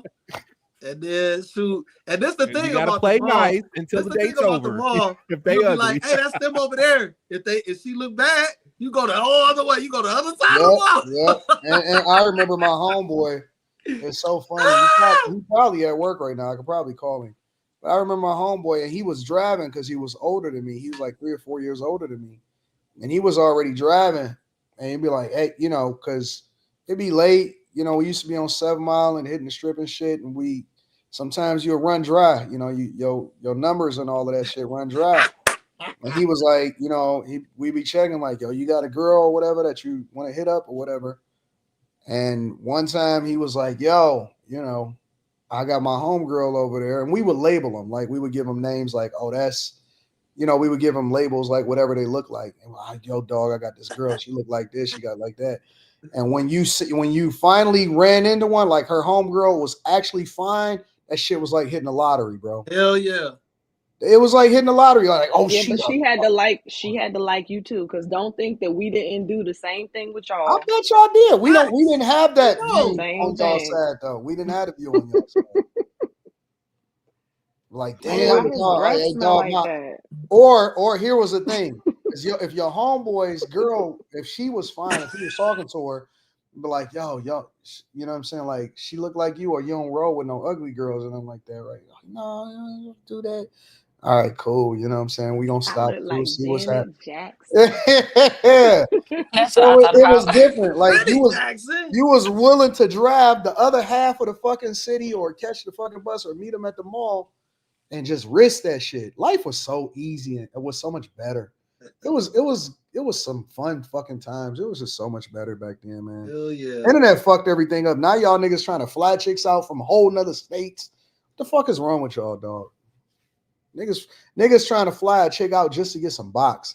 Well, and you don't even necessarily need to interact with anybody because people are still getting the adrenaline rush. They're still getting the endorphins from just clicking and looking at a person. They don't even have to talk. The same way though. No, not the same. But that's what I'm saying. It's crazier now because there's so many different ways to like feed a need without even having to do any of that. It won't be the same, but a guy or a girl for that matter can flip through something on Instagram. A girl just getting a like or a comment gives her a rush.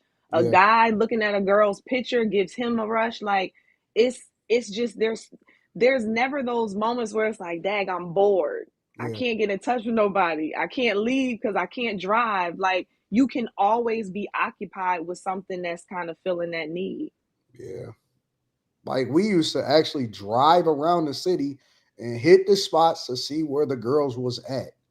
Wasn't on fucking Instagram, wasn't on Facebook, wasn't on none of that shit, bro. We was just out in the spot. Like, we love to get stuck on Belle Isle shit. Like, you get stuck in traffic and motherfuckers has got the music blasting everywhere. That shit was fun as fuck, bro. That shit used to be hard. See that we be down in the flats, and like down every city got their spots. Yep. Man, everybody bring their cars out. Yep. You got to go listen, and you get the Armor All on your tires. You can't show up without the Armor All on your tires. If somebody had a car, they was like the most coveted motherfucker as soon as y'all first started driving and shit. Like, what's wrong, somebody in the chat, they said it, the let out. There's always the let out after the club, after a game, or after something. We used to always go to the marathon on 55th.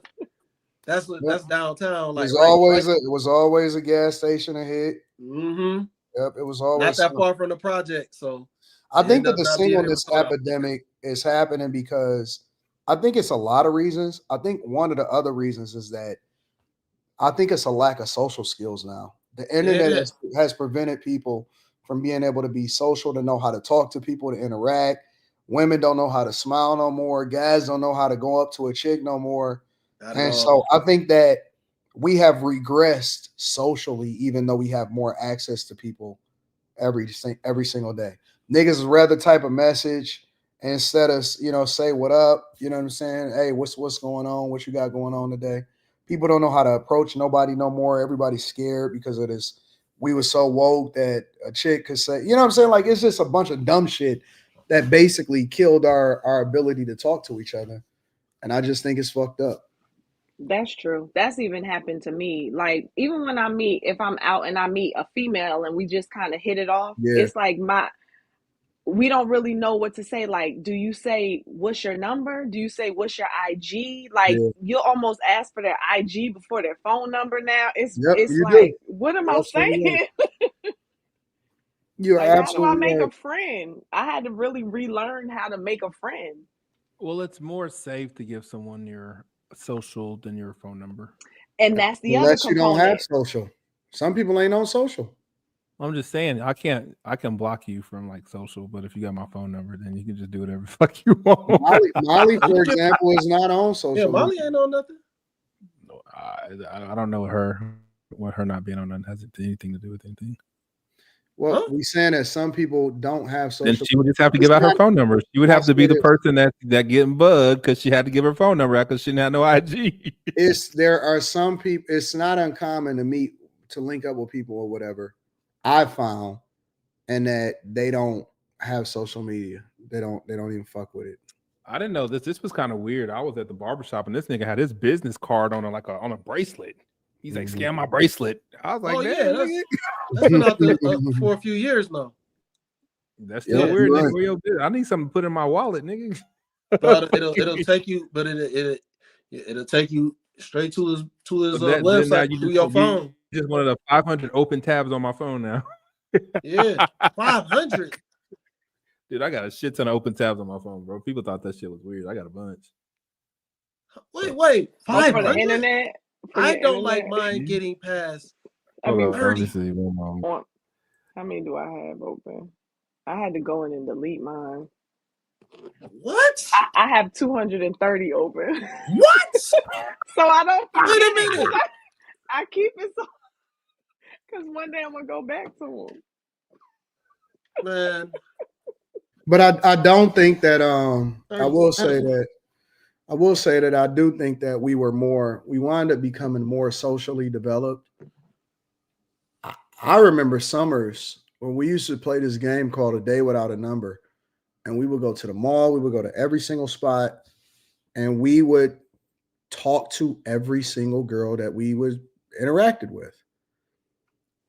And it was just normal. You know what I'm saying? It was normal to walk around with a pen in your pocket. We wouldn't worry about the paper because you could always go in the store and be like, hey, y'all got a piece of paper or whatever, so on and so forth. And so it was just normal to walk up and talk to girls, and you would just talk to hundreds of girls every single week. It was just crazy. You just talk to girls and people was outside. How many numbers you get? Yep, people was outside. People were outside. Yeah, I think it's the exact opposite now. People don't want to be rejected. It was like you actually use the rejection to find out more creative ways to ask for the number. Yeah, it wasn't we didn't look at it as rejection though. It's just like you didn't win that time. It's just like, all right, bet. Yeah. It ain't even no disrespect. I'm gonna use this. I'm gonna learn from this. Yeah. I'm gonna figure it out. It was a game. Now motherfuckers will get mad and call you a bitch. Yeah. That's crazy. Like, damn, dog. Was it that deep? That's crazy. You know what I'm saying? Like, nigga, she just said she had a boyfriend. That's all. Yeah, that should be Niggas crazy. don't know how to read the room. They be apprehensive. They be asking questions like, well, what do I say to her? Like, nigga, just say, what up? Like, say hi. I don't know. Just read the room. It's not that hard. I think that's social media though. Like it, especially like the younger generations. I was listening to something and it was basically saying because their brains are developed before like 25 and they are so antisocial, they're not taking those risks like the people before them did to be able to cope with being anxious or embarrassed because they're not even going outside to take risks to even be able to process how to handle certain situations. So no, you 100% it's a right. Technology. Yep. That's what made me better in sales. Like, yeah, the fact that I didn't mind talking to people. There are people that are deathly afraid of like public speaking, talking to people. They like will clam up, all of that shit. Yeah. So it be people that be coming on the channel sometimes, like on Monday nights and stuff. And they be super enthusiastic in your DMs and the emails and all of that shit. And they just clam the fuck up. Yeah, it's 5,000 people over there too. they just clam up, and I'll be like, "What's?" And they be like, "Oh, I'm gonna be different next time." I didn't know. It was just I didn't understand it. They clam up. Yeah. They clam up, and they be like, "Bro, you want me to cut the chat off or what?" You know what I'm saying? Like, people clam up. They clam up every single day. So sometimes yeah. they'll be in the chat and say, "Oh." You said what? I clammed up the first time that I was talking to Melanie King. I was stuttering and shit. Oh my god. Quentin, would you stutter now if she came up here? Would you still stutter? No. He hate her now. Yeah. Nah, Quentin, that ain't real hate. Quentin, right now, listen, the Quentin today is way different than the Quentin in yesteryear. It's y'all's way fault. Different. It's the internet's fault. I used to Don't let the internet change you, Quentin. Don't let them take you away from who you really are. My name's not Quentin. Q Diddy. Let me keep it simple today. I got another video for y'all. I ain't gonna read super chats yet. I'm gonna get to him in a second. I got another video that I want to share with y'all, but I'm gonna ask a completely different question than what he's conveying in the video. All right. So let me share this with y'all real quick. To fucking record myself crying and shit, but like, one, I blame capitalism. Always. Two, it must be so fucking nice coming from a rich family. It must be so nice coming from parents who like can cushion you. It must be so nice having parents who can pay your rent and pay your bills and buy your groceries and shit like that. Having generational wealth, like, that must be fucking cool. And I get to thinking about how many people my age go on like family trips. Yeah, my family's going on a trip this year. Your family can fucking afford that? Like, that's wild. Financial anxiety is so fucking debilitating, and it makes you feel like a fucking loser. Should I just do fucking porn? Like, All right. So my question is, how do y'all feel about men that cry? I think it's shut your bitch ass up. Get the fuck off the internet, boy. Get your bitch ass up out of here, man. Pussy, man.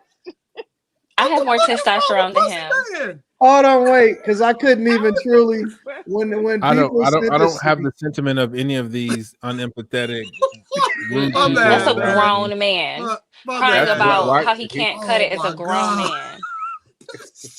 That wasn't the question. He said, "How do you feel about men crying?" I think it's okay. Well, no, Why are you crying to us on the internet? I got it as men that cry, but I want to kind of modify it slightly. I'm not going to change it at the bottom of the screen, but men that cry in public about life issues and not a life event, right? So nobody died, you know what I'm saying? Nobody got in a car crash or nothing like that. But it's just like regular life issues. How do y'all feel about men that cry publicly? No, wait. Before we go to Quentin, I want to go to Carrie. No, come on, Carrie. Yeah, I mean, nah. Like, y'all want me to play it again for y'all? No, don't play it. Okay, so hold on. Let me ask this question. Why were all of y'all laughing by the end of the video? Man, that nigga a bitch. Because of your question. That video and then your question. I didn't know what you was going to ask. See, you never know. That's why I gotta keep y'all on your toes. Okay, Quinn, let me wait. I'm gonna come back to y'all. Quinn, please express to us what your thoughts are. I think people go through stuff and they gotta emote, and sometimes that's crying. He trolling. What is emoting? What do you mean by emote? Like Fortnite? Like emote, like the act of showing emotion is called emote. But I understand. Like I wouldn't do it, but like there's a lot of stuff that I understand, but I wouldn't do it myself. Like I understand what he's probably going through, and that it's overwhelming. And most men, when they emote, it's anger. It's not crying, but I understand. Maybe he had I understand. But didn't he put the text on top of the video saying that he was crying? Well, not only that, he started crying, and then he said he started his phone. All right, let me play it again for y'all. Okay. No, I gotta play it again for y'all. I gotta play it again just so we can get the full context. All right. You ready? All right. Type to fucking record myself crying and shit, but like, one, I blame capital. You see the tears on his. He tried to get it together. That's why he did that, because he tried to get it together.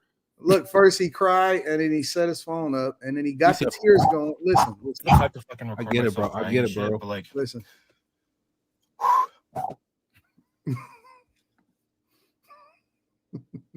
He tried to get it together. He didn't want to cry in front of you, bitch ass. But he was already crying. He started recording, and then he wrote on his video, "I'm not the one who normally would cry." That's a lot of down off screen time to be crying and show you're crying. Like, to me, that's a little bit. You kind of want people to see you crying. You guys don't want to let humans be humans. No, I'm not talking. I am not one to say a man should not cry, because that's not what I'm saying. But that was weird. Like he's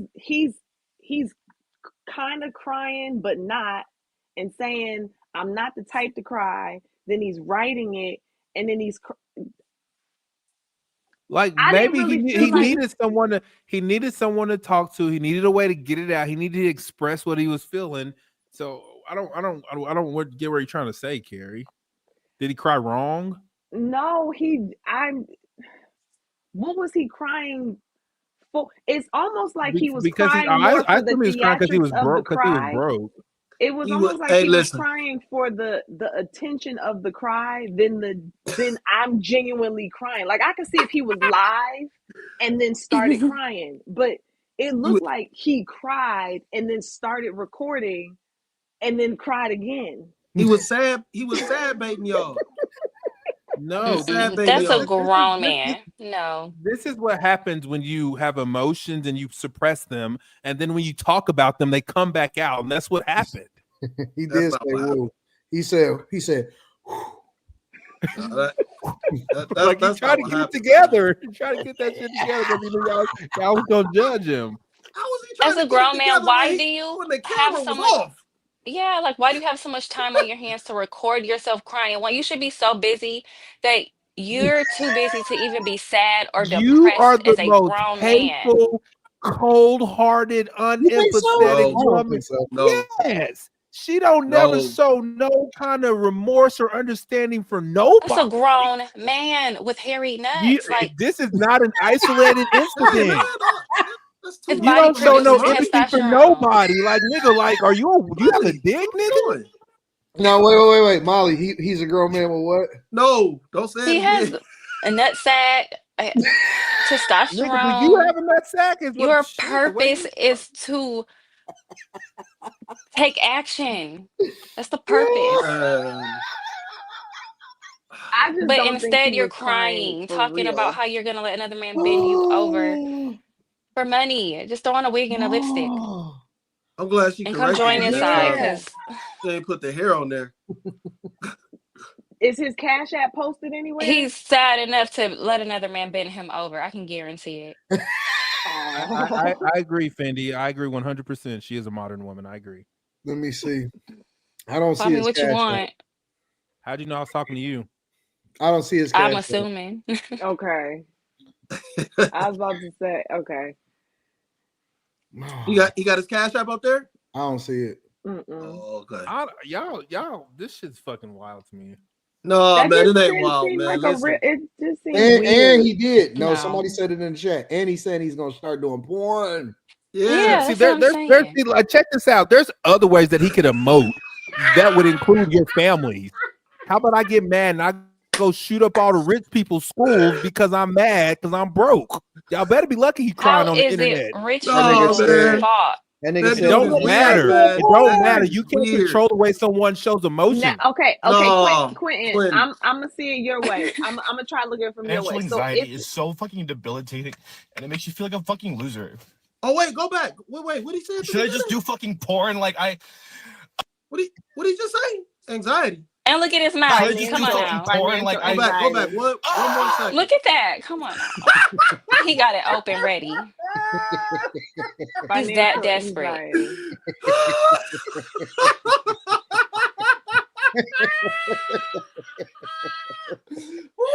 This is the state of like masculinity, though. Quentin, if he knows himself enough to know that he doesn't have anybody he can call, he doesn't go to God, and he can't handle this on his own, such that I need somebody to hear this to help me, then okay, I get it. What was that face clip, man? He's not grateful being broke. He's not gonna be grateful Quit having with to money. break down like he did. He should be grateful to be alive. Yeah, he should though. He sitting up there crying on that motherfucking thing, bitch. Go get some But money. you have a phone. You're in a car. You have an internet connection. You're privileged. I'm not saying he can't sit and cry. I'm saying he didn't have to hit the record button mid-tier. Yeah, he was already crying though, man. So that's why it made me think it feels staged. It feels staged. No, he's man. probably just a that's drama what I'm saying. queen. It felt more like he was doing it. He was doing that for the show of it. Than like I'm really having a moment right now. I need some help. I'm having a breakdown. What did he say? Yeah, what kind of anxiety he say? Financial anxiety. Anxiety. Look, that's the main word because he's not out there taking any risk, being a man, making something happen. Like you're a man. You have so many possibilities. I wish I would outwork so many men. It's not even funny. No, hey, chill. Literally. You're doing too much now. You're doing too much now. Literally. You're doing These too much modern now. men. You're doing too much. No, I agree with her. That shit is wild, bro.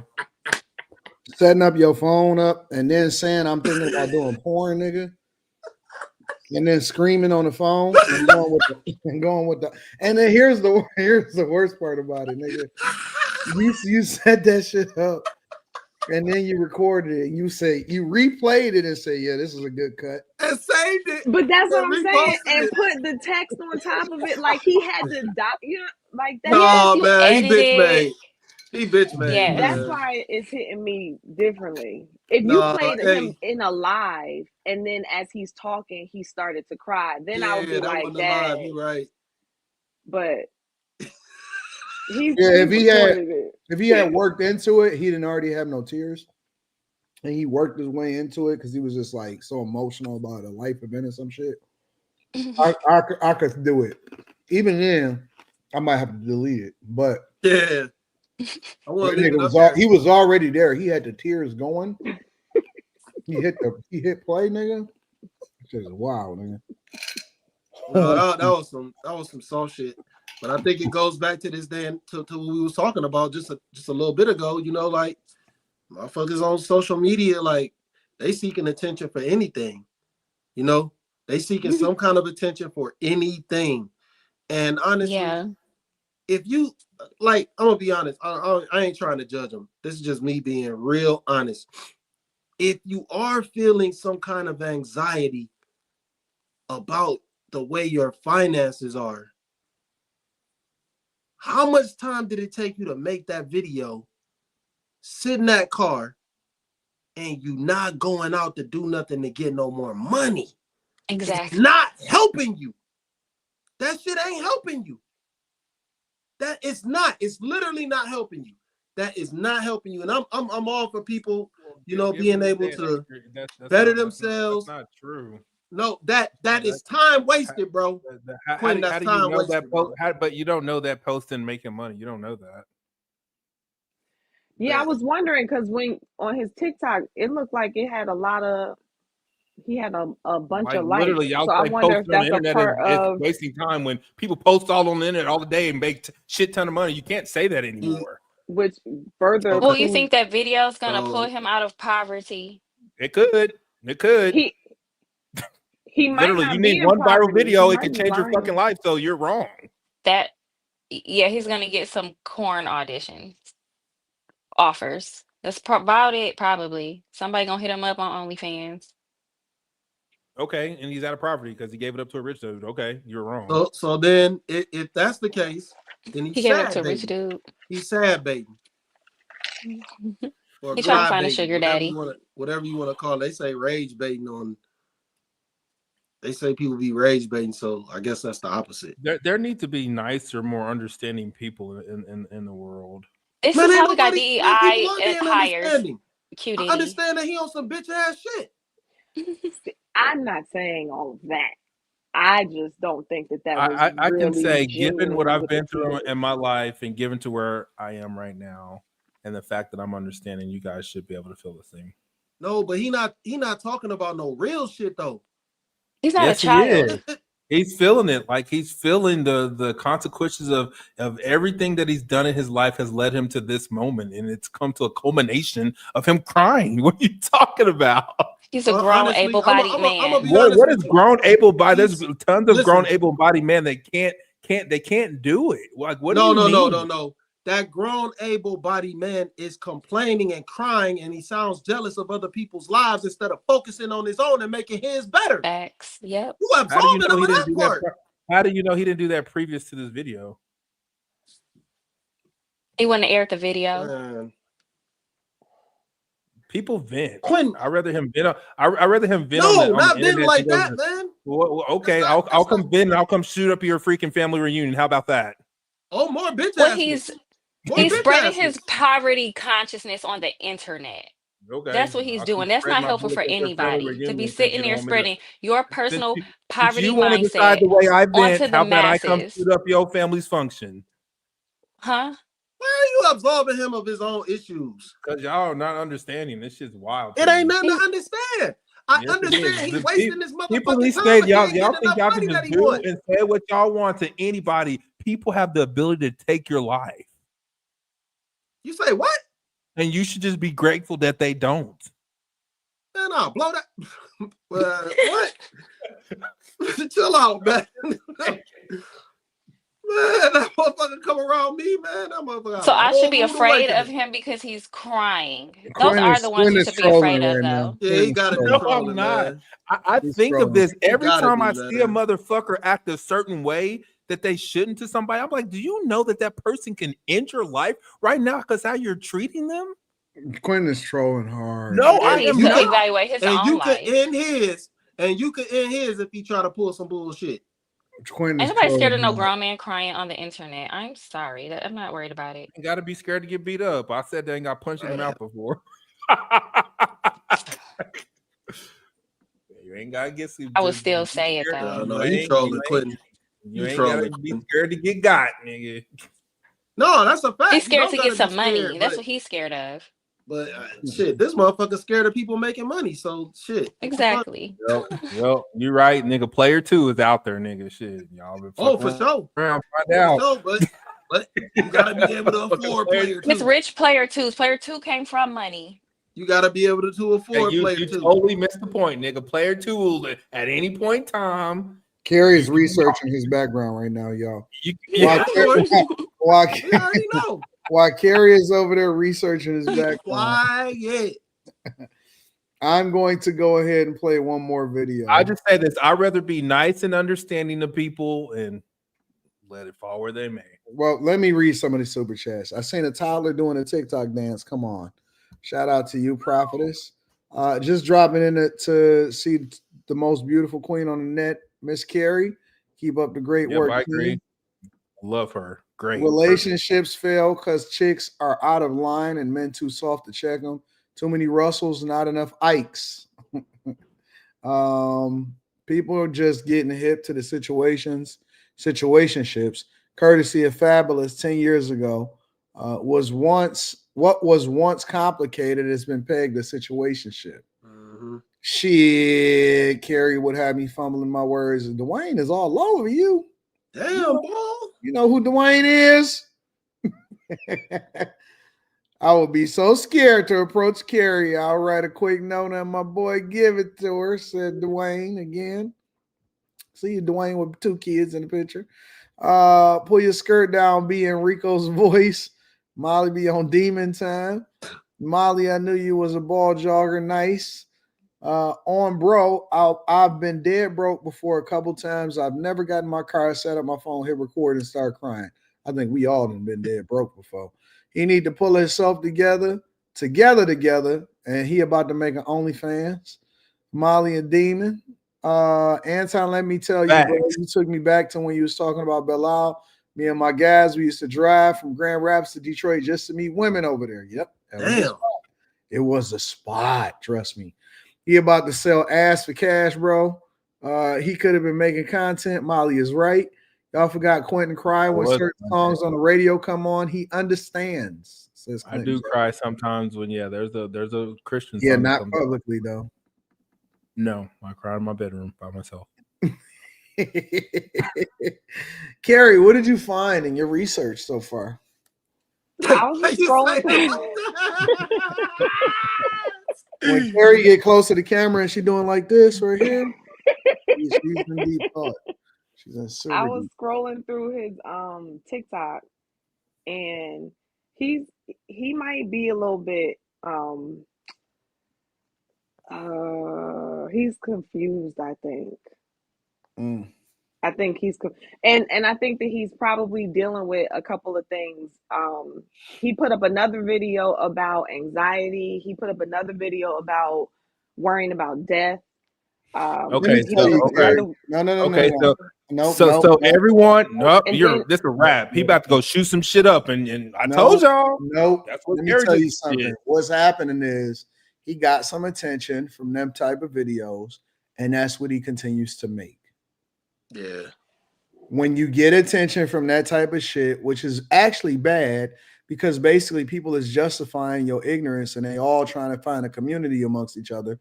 That's what you continue to drop, because once you start to go viral, it hits dopamine hit, and then he start to beat down that path.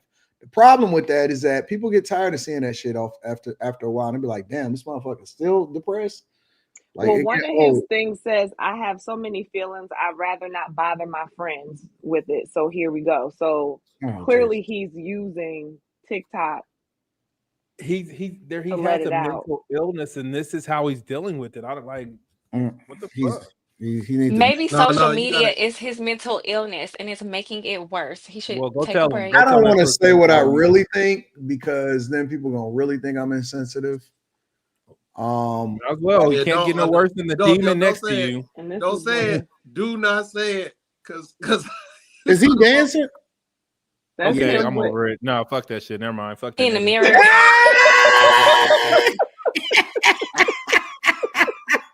Nah, dog. Yeah. See, you still rocking with him, Quentin? Nah, fuck that nigga. No, that's your dog. That's your dog, Quentin. That shit changed up quick. I take accountability for being wrong.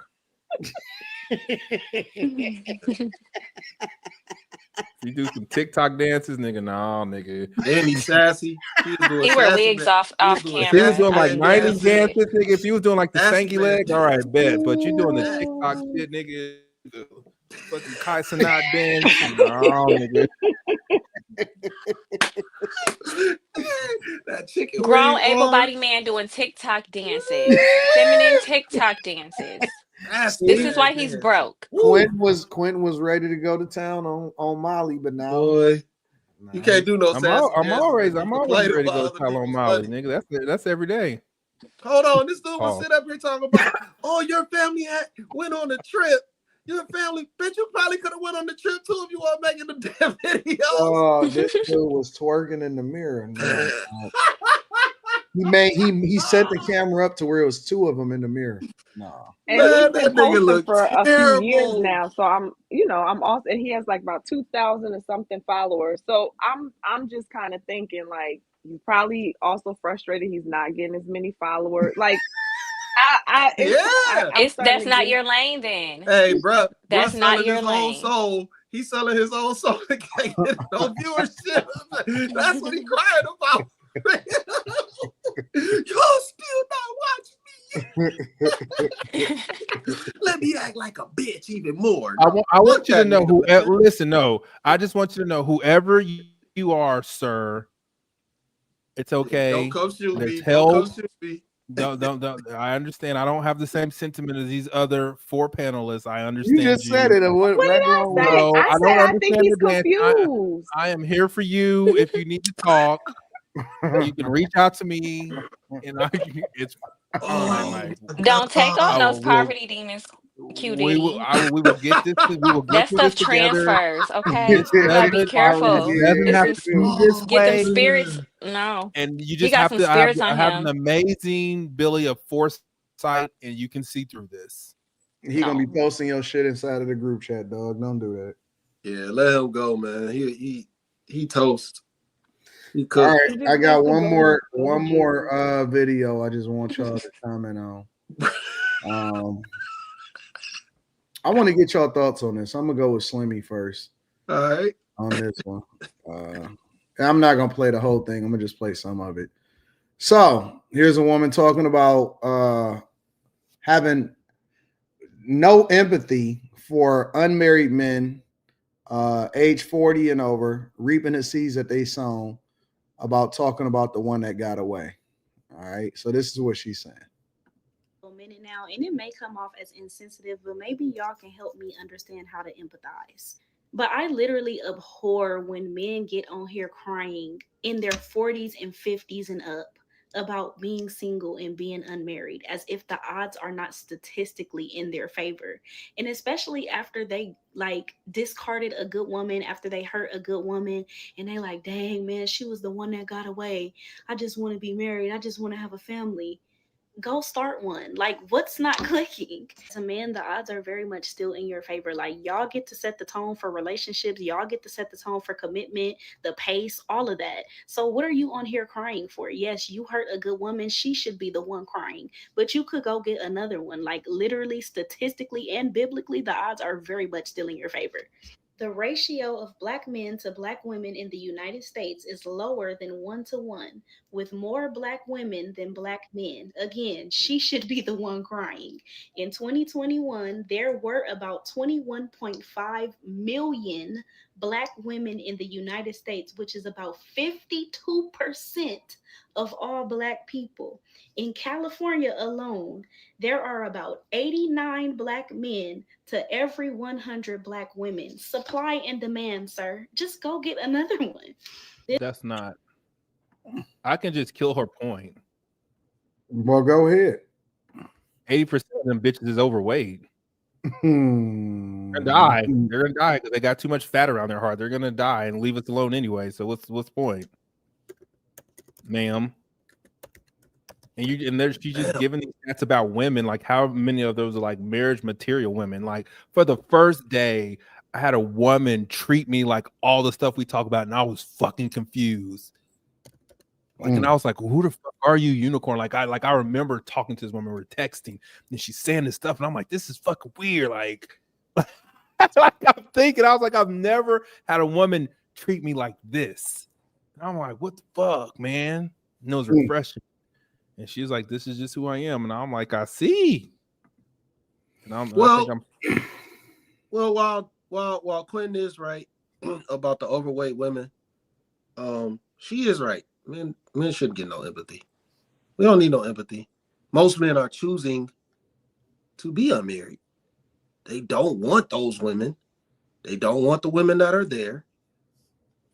They don't meet up to their expectations, or some men don't meet up to the women's expectations. But most men on the internet aren't crying. I've never seen no dudes crying about, "Oh, I'm not married, I want to have a family." I've never seen that on the internet, ever. So the 5 videos that you took this from, like you saw in a row, that you never found no other evidence of, okay, you're right. But it's called Passport Bros. Oh, Passport Bros? Well, they living their best life doing fucking them bitches and paying So for those them, are the ones that be doing. crying they can't get no women. I don't think they be crying. I think they just saying, "Hey, look, the women here aren't for me. I'm gonna go somewhere else." What's wrong with saying that? I don't think there's a problem with that.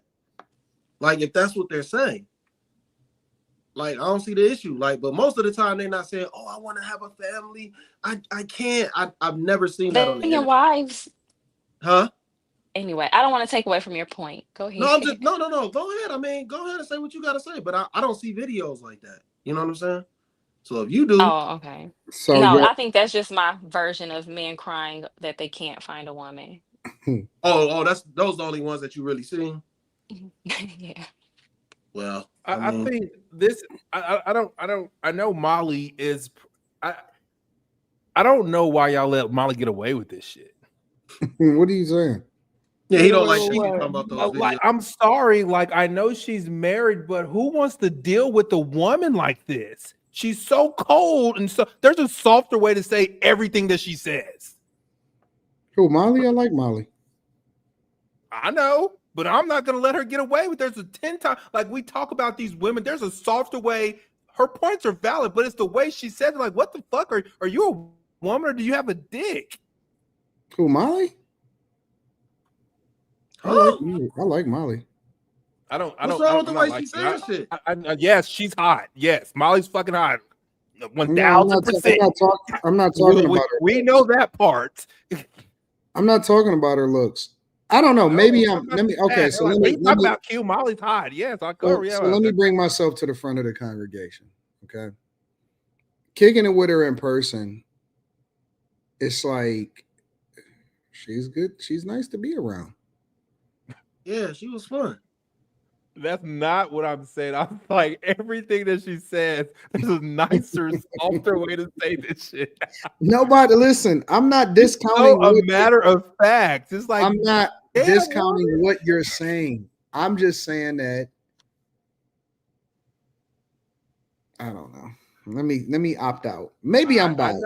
I know that there's probably things about her anatomy that just makes it okay. Why do you keep saying her looks? Nobody is mentioning her looks. Because people in the chat. No, that's literally all they're talking about. I'm not. Well, see, I'm not looking at the chat right now. So I'm just saying, most people, if you put Molly on anybody else's panel that don't know Molly, they would be like, "Why is she so stern? Like, she's like hard." I would disagree. Like, and the reason that I would disagree is the first I'm not time talking about anything that you know outside of her on this panel. I'm not talking about I'm rocking with him, but think about it. When we first was introduced to her, I mean, nigga, I'm a nigga. I'm a dude, nigga. That's what you mean. Who is Quentin talking to? He talking to the chat. Mean, like I mean, it's mean too. Like I'm a nigga. What is he talking about? Not women, nigga. The first time we were introduced to her was on the panel, and I will tell you that people adored her and they loved her and they liked the fact. And as a matter of fact, they started giving her a name after so many weeks as the Jazz Stopper. She was saying the exact same things. And she was no different. She had the exact same personality. She has not been any different since the first time. And they loved her and it was fucking with her. And then it depends on whether or not she hit a nerve. And then they switch up on her, just like all of us. I seen them switch up on Carrie. I seen them switch up on Slimmy. Lately, they've been liking Slimmy. And then they liked Slimmy last episode when they said he was standing on business. And then they switched up on Slimmy when they called him Elmo. And then they liked Quentin when Quentin was going back and forth with Slimmy, and then they switched up on Quentin. And then sometimes they hate me and they say that I'm a simp. And then sometimes they say, yeah, I love the fuck what he's saying. That's just the nature of the game. People are going to like you some days and people are not going to like you. However, I will say, like her, love her or hate her, she has been the same the entire time that she's been on the internet. That is just the facts. She has been the same. And you liked her too, because at first you was asking about her thigh gap and all of this shit. And then now you don't like her because you said that. Did I like the way she looked? I don't know. I don't think you separated the two. I was wondering what the whole total package. I was trying to size it up. So based off of how she looked, you was rocking with her then, and then because what did they say? What did they say on Pop the Balloon? I didn't have my balloon pop because I wanted to hear more. Okay. I mean, that's fair. That's fair. I just wanted to hear more. I don't think she give a fuck, so you can go at her. 1000%. I know she don't give a fuck. That's it's not like I'm not gonna sit here and protect her because she don't give a fuck. I know 1000%, nigga. No qualms about it. You know, the one thing about the women that's on this platform, I don't worry about them because they got thick skin and they know how to stand up for themselves when they want to. Carrie will go back and forth with you for the next 3 hours if she wants. Something that goes to cry in the car and you would never know. You said what? I think there's probably but I will say this though. I don't know. She don't treat me like that, so I don't have that experience. Well, she don't treat me anyway either. I'm just saying she's usually talking to the people, but shit.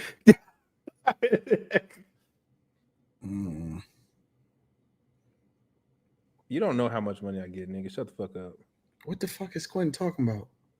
Some nigga named L. That nigga's name is just L. It ain't nothing else. Just L.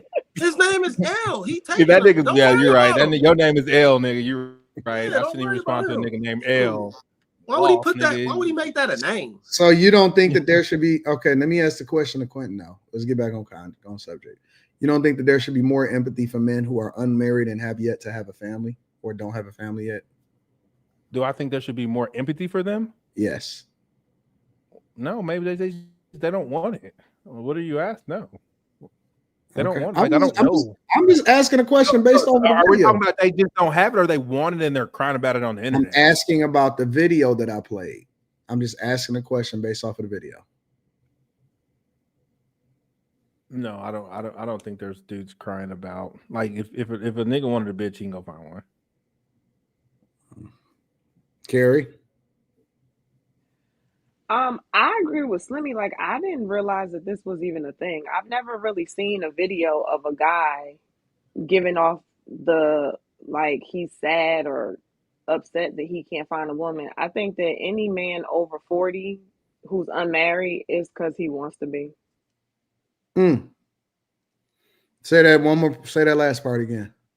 I think that any man that's over 40 that is unmarried is because he wants to be. I would probably agree mostly with that. You can find somebody. I would mostly agree with that. I just look at my life, and any of the women at any point in time that we were engaging in coitus, they were like, "Why aren't we together? Why is this what we're doing? Like, why isn't this going further? Because I don't want it to." And any of them at any point in time, if I went to go get a ring and gave it to them, they would have been, "Oh my God, I quit it." Like, all right, let me ask you a question, Quentin. What's stopping you from getting married? Shit, now that chick I talked to today, nigga, I seen how they supposed to act, and oh my God, damn. Quint, it's so hard though. She's not in Oklahoma, and yeah, but you talking about it today. Let's say prior to today. Prior to today, it's like I know what I want, and I'm not skipping on booty size, areola size, waist size, femininity, like all this stuff. You know what I mean? And I got a kid. If my kid don't like wait. Did you say areola size? I was hoping y'all missed that. Man. This is insane. I just try to keep it pushing. That's why I said there's just like a big old pepperoni. Do you think that you would? Okay, let me ask another question. Do you think that you would be a good spouse? Oh yeah, 100%. Like yeah, anybody will tell you that. Like nigga, I do what needs to be done. I don't do no fuck nigga shit. I don't cheat, nigga. I start deleting all the stuff that she can question me about, even though I be deleting all the news that I'm gonna need after you dump me. Slimmy, what's stopping you from getting married, and do you think you would be a good spouse? Oh shit, man. Oh, here we go. Oh shit, man. That's what they and it's famous last word. Shit, man. Honestly, man, I'll be very honest. Like, I just think it's too many women. It's too many women. It's like one day one will have your attention and then she'll disappear. Then one day you got this woman's attention and then you disappear. It's always like a game of cat and mouse. You know what I'm saying? When you single and you trying to find somebody, and it's always a game of cat and mouse. So one day, like everybody's playing the same game though. You know, let's just being honest. Everybody single is playing the same game. They look, we over here, you over there, you over here, you over there. Nobody's just talking to one person and that's it. Because we've been taught, don't put all your eggs in one basket. Yeah. Don't put all your eggs in one basket. Because as soon as you do that, you're fucked. You know what I'm saying? Like, so everybody's playing the same game. Yeah. So you everywhere, you got too many options. And just like we've been talking about, it's going to keep popping up. We got social media. Social media with that shit that, man, you scroll let me say this. Let me say this real quick because I just peeked over into the chat. How do y'all niggas know in the chat who getting boxed and who not? And why do you put it on a pedestal like that? Like, why do you think that's an insult? These niggas be acting like it's so hard to clap cheeks. Like, it's not. If y'all ever met Slimmy in real life, Slimmy is even easier when you like a very, very social person. Let me put it like that. Like, the nigga's like 6'9", probably like 6'6", but the nigga's like 6'6" and social as fuck.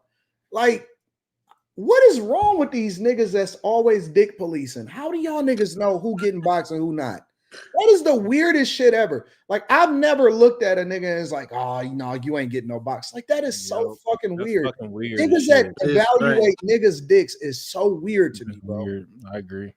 That is the weirdest shit ever, bro. But anyways, carry on.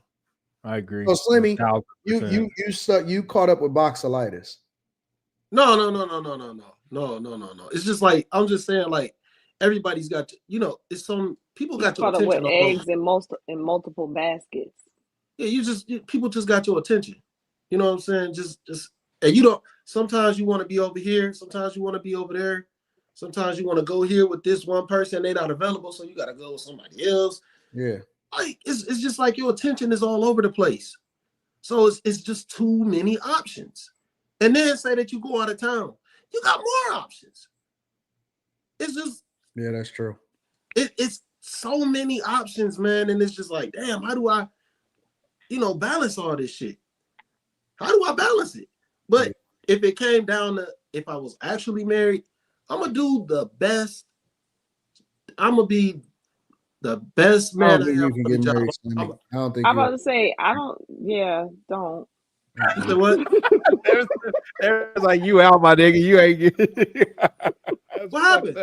Nah, Slimmy, you're not. You're not. Don't believe you, my nigga. You think you would be missing out on something if you settled down with one woman? Yes, he would. Yes, he would. What do you mean? I'm saying The way he just described all of that, I'm gonna be all about that woman. You'll never get married with the mentality you just no, never went down. I'm just. I mean, it was honest. I'm not knocking it. I'm just saying I don't see how you hop from what you just said to a person to marry anyway. Oh, that was the second part of the question. No, I don't think that you would get. I don't think that you would ever even consider it, Slimmy. That's just not even your personality, bro. You just basically said, and then you can't. She like That once she leaves, she's unavailable. So I gotta go find somebody.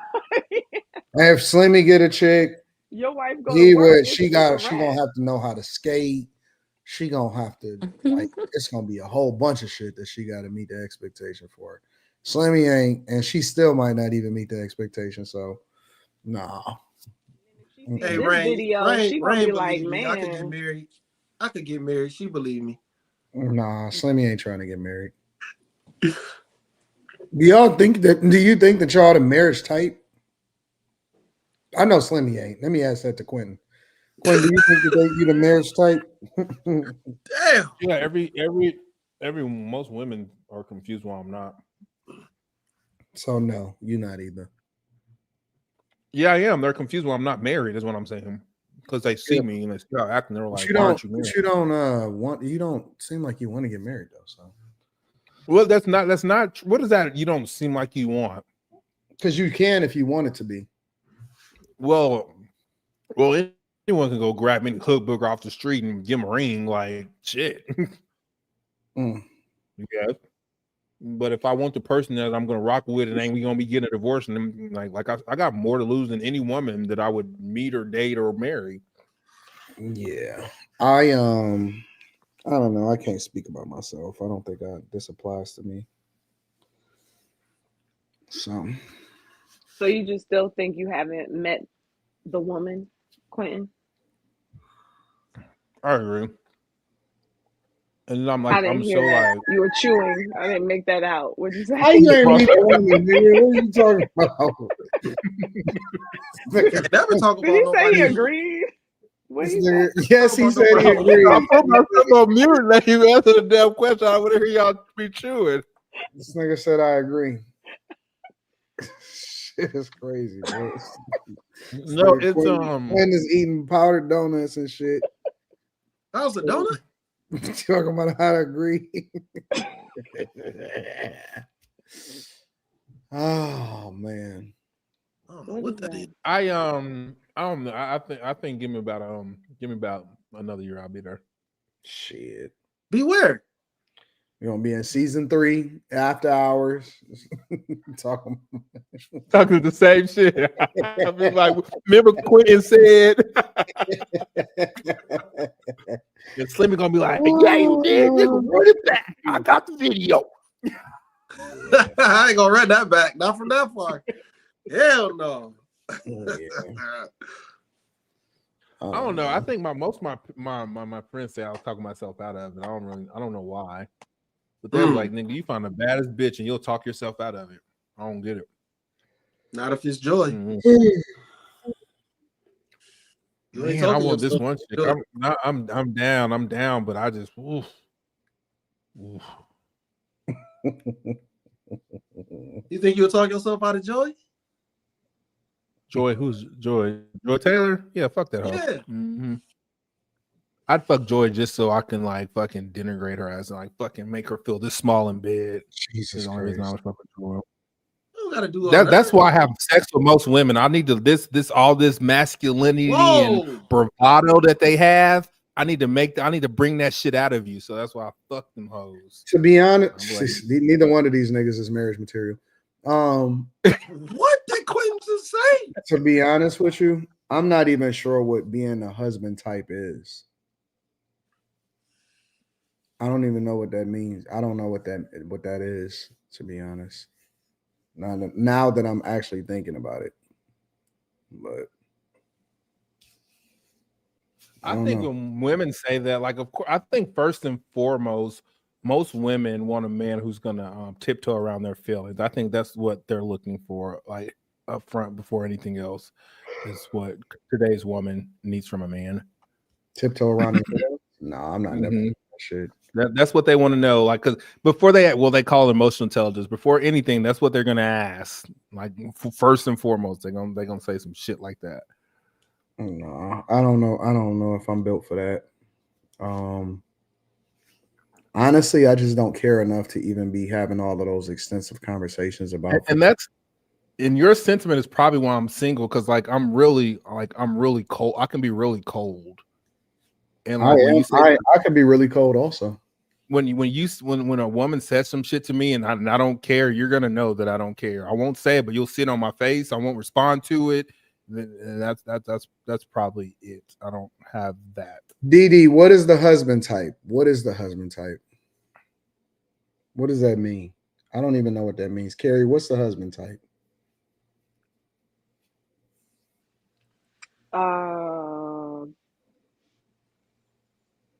Somebody who has a good relationship with God and will keep his commitment to God so that he can keep his commitment to his woman. I don't know about and that. He can love her, and he can. So what about he people can be who, responsible for her. people who He don't care can about lead. God? He can lead her. Do they not Yeah, deserve to get married? well, that's not the They don't need question. to He get said, married in holy he said matrimony. husband type. If they don't love God, then I don't think you're gonna be a good husband. Yeah, I love God, but God knows that I be having problems though. But that doesn't excuse you from them. Then you need to work on them. I don't want to work on my problems. Oh shit! I don't want to be better. I don't want to be better. I just want to be.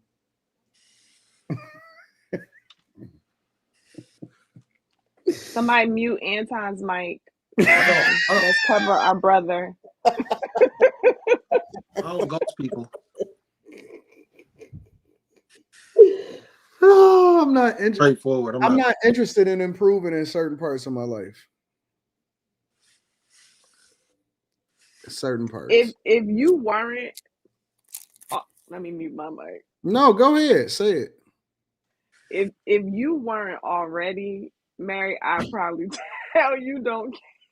Who, me? I'd probably tell you don't Who, get me? married either. It's Rita would probably tell you that if I wasn't like if me and her was unmarried today, I would probably be married within a month or two. I don't think so. I would be. So then is this a bit of a facade, not a facade, but a bit of a cover? It's not. I am who I am. I'm Quentin exactly said yes. I'm exactly who I am. I don't think that I would. How can I say this?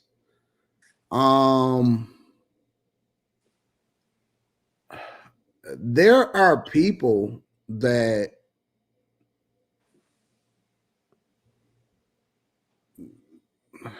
wait in the wings just in case if I was to ever get divorced. Let's put it like that. Yeah, no, I'm not saying I don't think you would have the options. I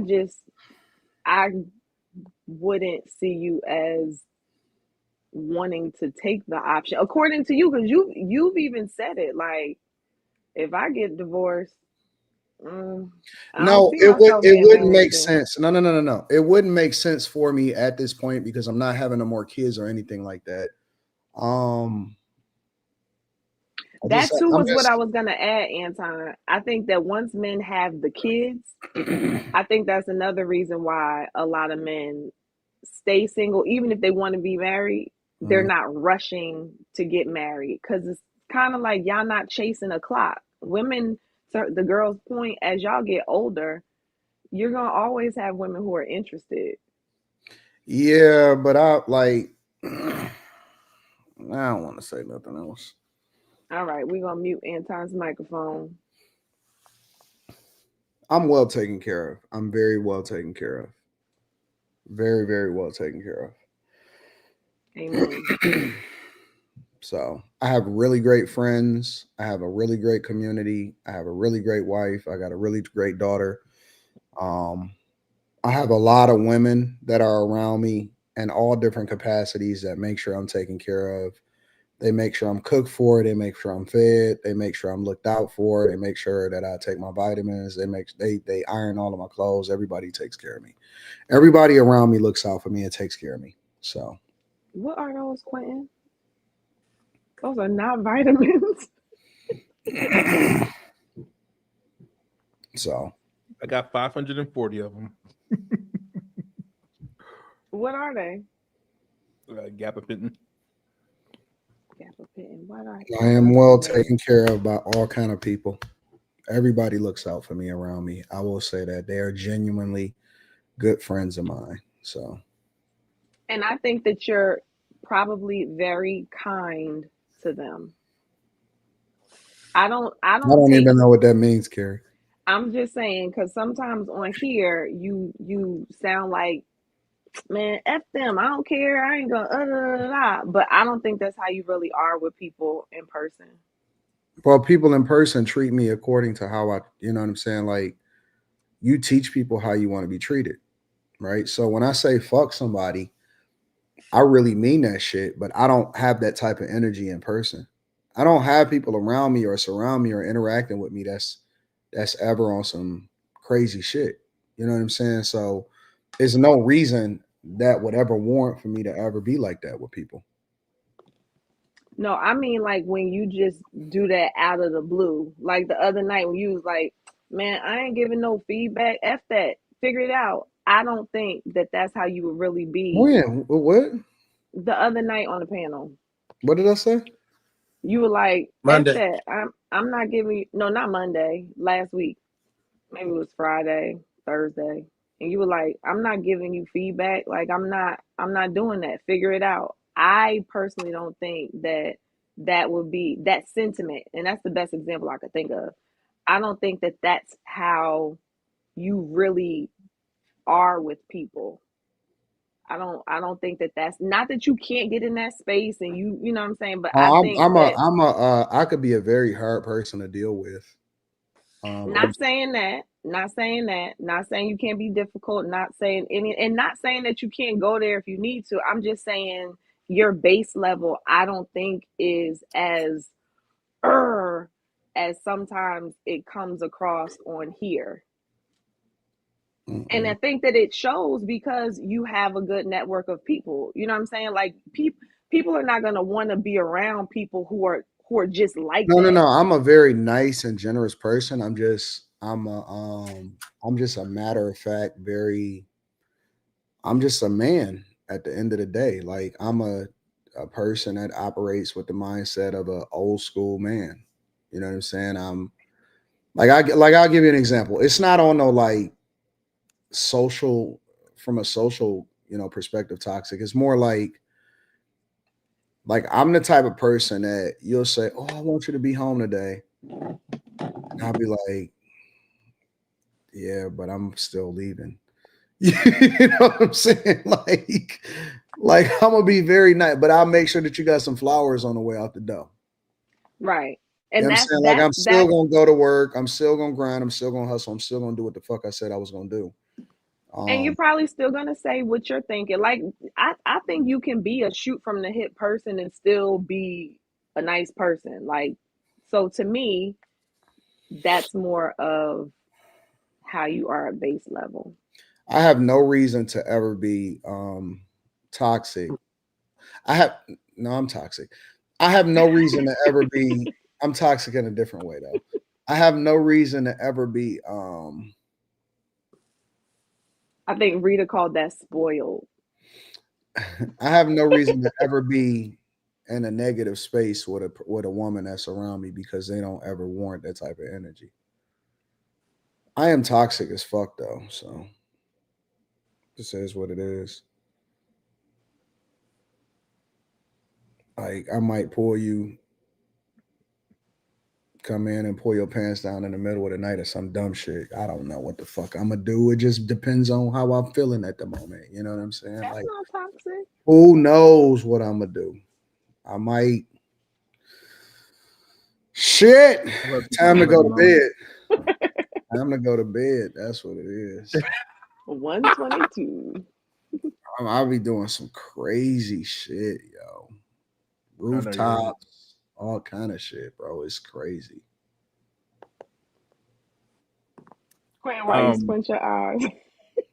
You said why? Who? You squinting your eyes. Oh, it's apple cider vinegar. Man, don't drink that stuff. That ain't good for you. I had some earlier. There's literally thousands of videos telling you why it is good for you. No, that's false. Do not drink that shit. That shit is not good for you. That shit don't. Yeah, okay. Keep on. I used to drink that shit too. That shit ain't good for you, man. That You drink it too, Molly? 2 tablespoons a day? Because it what happens is it's something like it gives you over acidic in your stomach or something like that. I don't know about that, Slimmy. I started reading. I had to read on this stuff. If you take too much, it does. Yeah, I think that everything is supposed to be in moderation, but I don't think that it's bad for you as far as you have. It's like an 8 to 2, something like water dilution or other tea dilution. No, you're not correct on this, buddy. Well, are you you're drinking it straight? No, it's fuck no, not this much. Are you kidding me? It's tea in it. No, that's something totally different. But I read used to that drink too. that shit Me. straight But up. there you could probably find just that's as the much problem. as good as it's bad. You used to drink apple cider vinegar. What? That's the problem. Yeah, I used to drink just straight. Yeah. Well, then yes, you're right. Drinking it straight is not good for you. That is, you're correct. You're supposed to just drink it straight up. No, you're supposed to dilute that shit. Yeah, I don't even think you're supposed to have it at all. But it is. I'll bring the facts back Thursday. I can Google 10,000 videos all the benefits of it right now. He might have skipped a sentence or two when he was studying that one, Slimmy. Let me read some of these super chats when we get up out of here. Quinn looks Quinn looks like a vigilante pedo hacker luring guys to the toy section of a local Walmart. Go mama. No, they saying that you would lure them so that you can like beat them up because you know what I'm saying, like a vigilante. And I said his mama. No, like you don't like them, and so you set them up. And his mama too. Like we feel the same way. Okay. Shout out to Freak Walker. AR Smitty says all that for a dopamine hit. Nah, dog, bro would have been better off with some Fetty Wap. Slimmy said King Adams. How are most men choosing not to be with good women when dating apps prove majority of the women only want the top 10% of men? Huh? That doesn't change what I said. That's just a dating app. PDI says Q Diddy just said it's not what you said, but how you said it. Yeah, you're right. I was hoping y'all didn't catch that part. And Doogie Queen and Carrie. Glad you came around. Almost lost hope for you, bro, says Auto Ghost. Prophetess says Anton is currently a mass shooting at a manufacturing plant in Ohio. Probably not a mass shooting, probably somebody that owes somebody some money or something, but we'll get there. The reason matters. Absolutely, because it's one thing to lose a dice game or owe somebody on some on the bet that they made versus a nigga just coming in and shooting up the whole plant. They labeling everything a mass shooting now. 1 in 3 men are virgins or have not had sex within a year. Most men are invisible to the majority of women. Where y'all get these stats from, man? I was just about to ask that. Like who's taking these surveys? Areolas and Wagoneers after our mixtape. Hoffenheim says, I don't know about marriage. I would love to be in a relationship, but don't want to pressure myself. I will only be 30 in 2 weeks, and it happens too much. I'm messing with a girl who isn't ready. If every man had an option, there would be no incels. I guess it's supposed to be incels. And so, I'm gonna start every once in a while. I'm gonna read it exactly how it says. If every man had and option, there would be no ankles. Throughout history, nope, you gotta say that word. That's not throughout. All throughout history. all throughout. A lot of this be all together like a nigga. It's all throughout. all throughout history, every man didn't have the option to reproduce or get boxed. Females don't know what they want for real, and they just make demands that they're not up to standard with. Slimmy looking like Greg. Oh, it depends on your blood type. Slimmy bad for says Double R Quake. There's just so many people with credentials to just to say otherwise. No. It's very acidic. Cause erosion. Yeah, we know that part we know. Cause erosion of tooth enamel and damage the esophagus if you drink it straight. That's why you dilute it, my guy. Anton reading the super chats how they're spelled is the funny I need in my life. Shout out to Fahim Jackson. All right, any final thoughts, my friends? Hey, do not cry on fucking TikTok. Just delete the fucking video. Do not cry, man. Delete the video. That might be a play, crying video. I would say if you're to cry on TikTok, I'm here for you. Reach out to me. It'll be okay. Don't come for me. I'm on your side. And I'll pray for you. So if you need prayer, I'll pray for you. And Molly gonna tell you to fucking man up and belt ass. Yes, nobody cares. Work harder. Talk that shit, Molly. And on that, we're out. Molly is my spirit animal. I love y'all. I appreciate y'all. We out of here. Peace.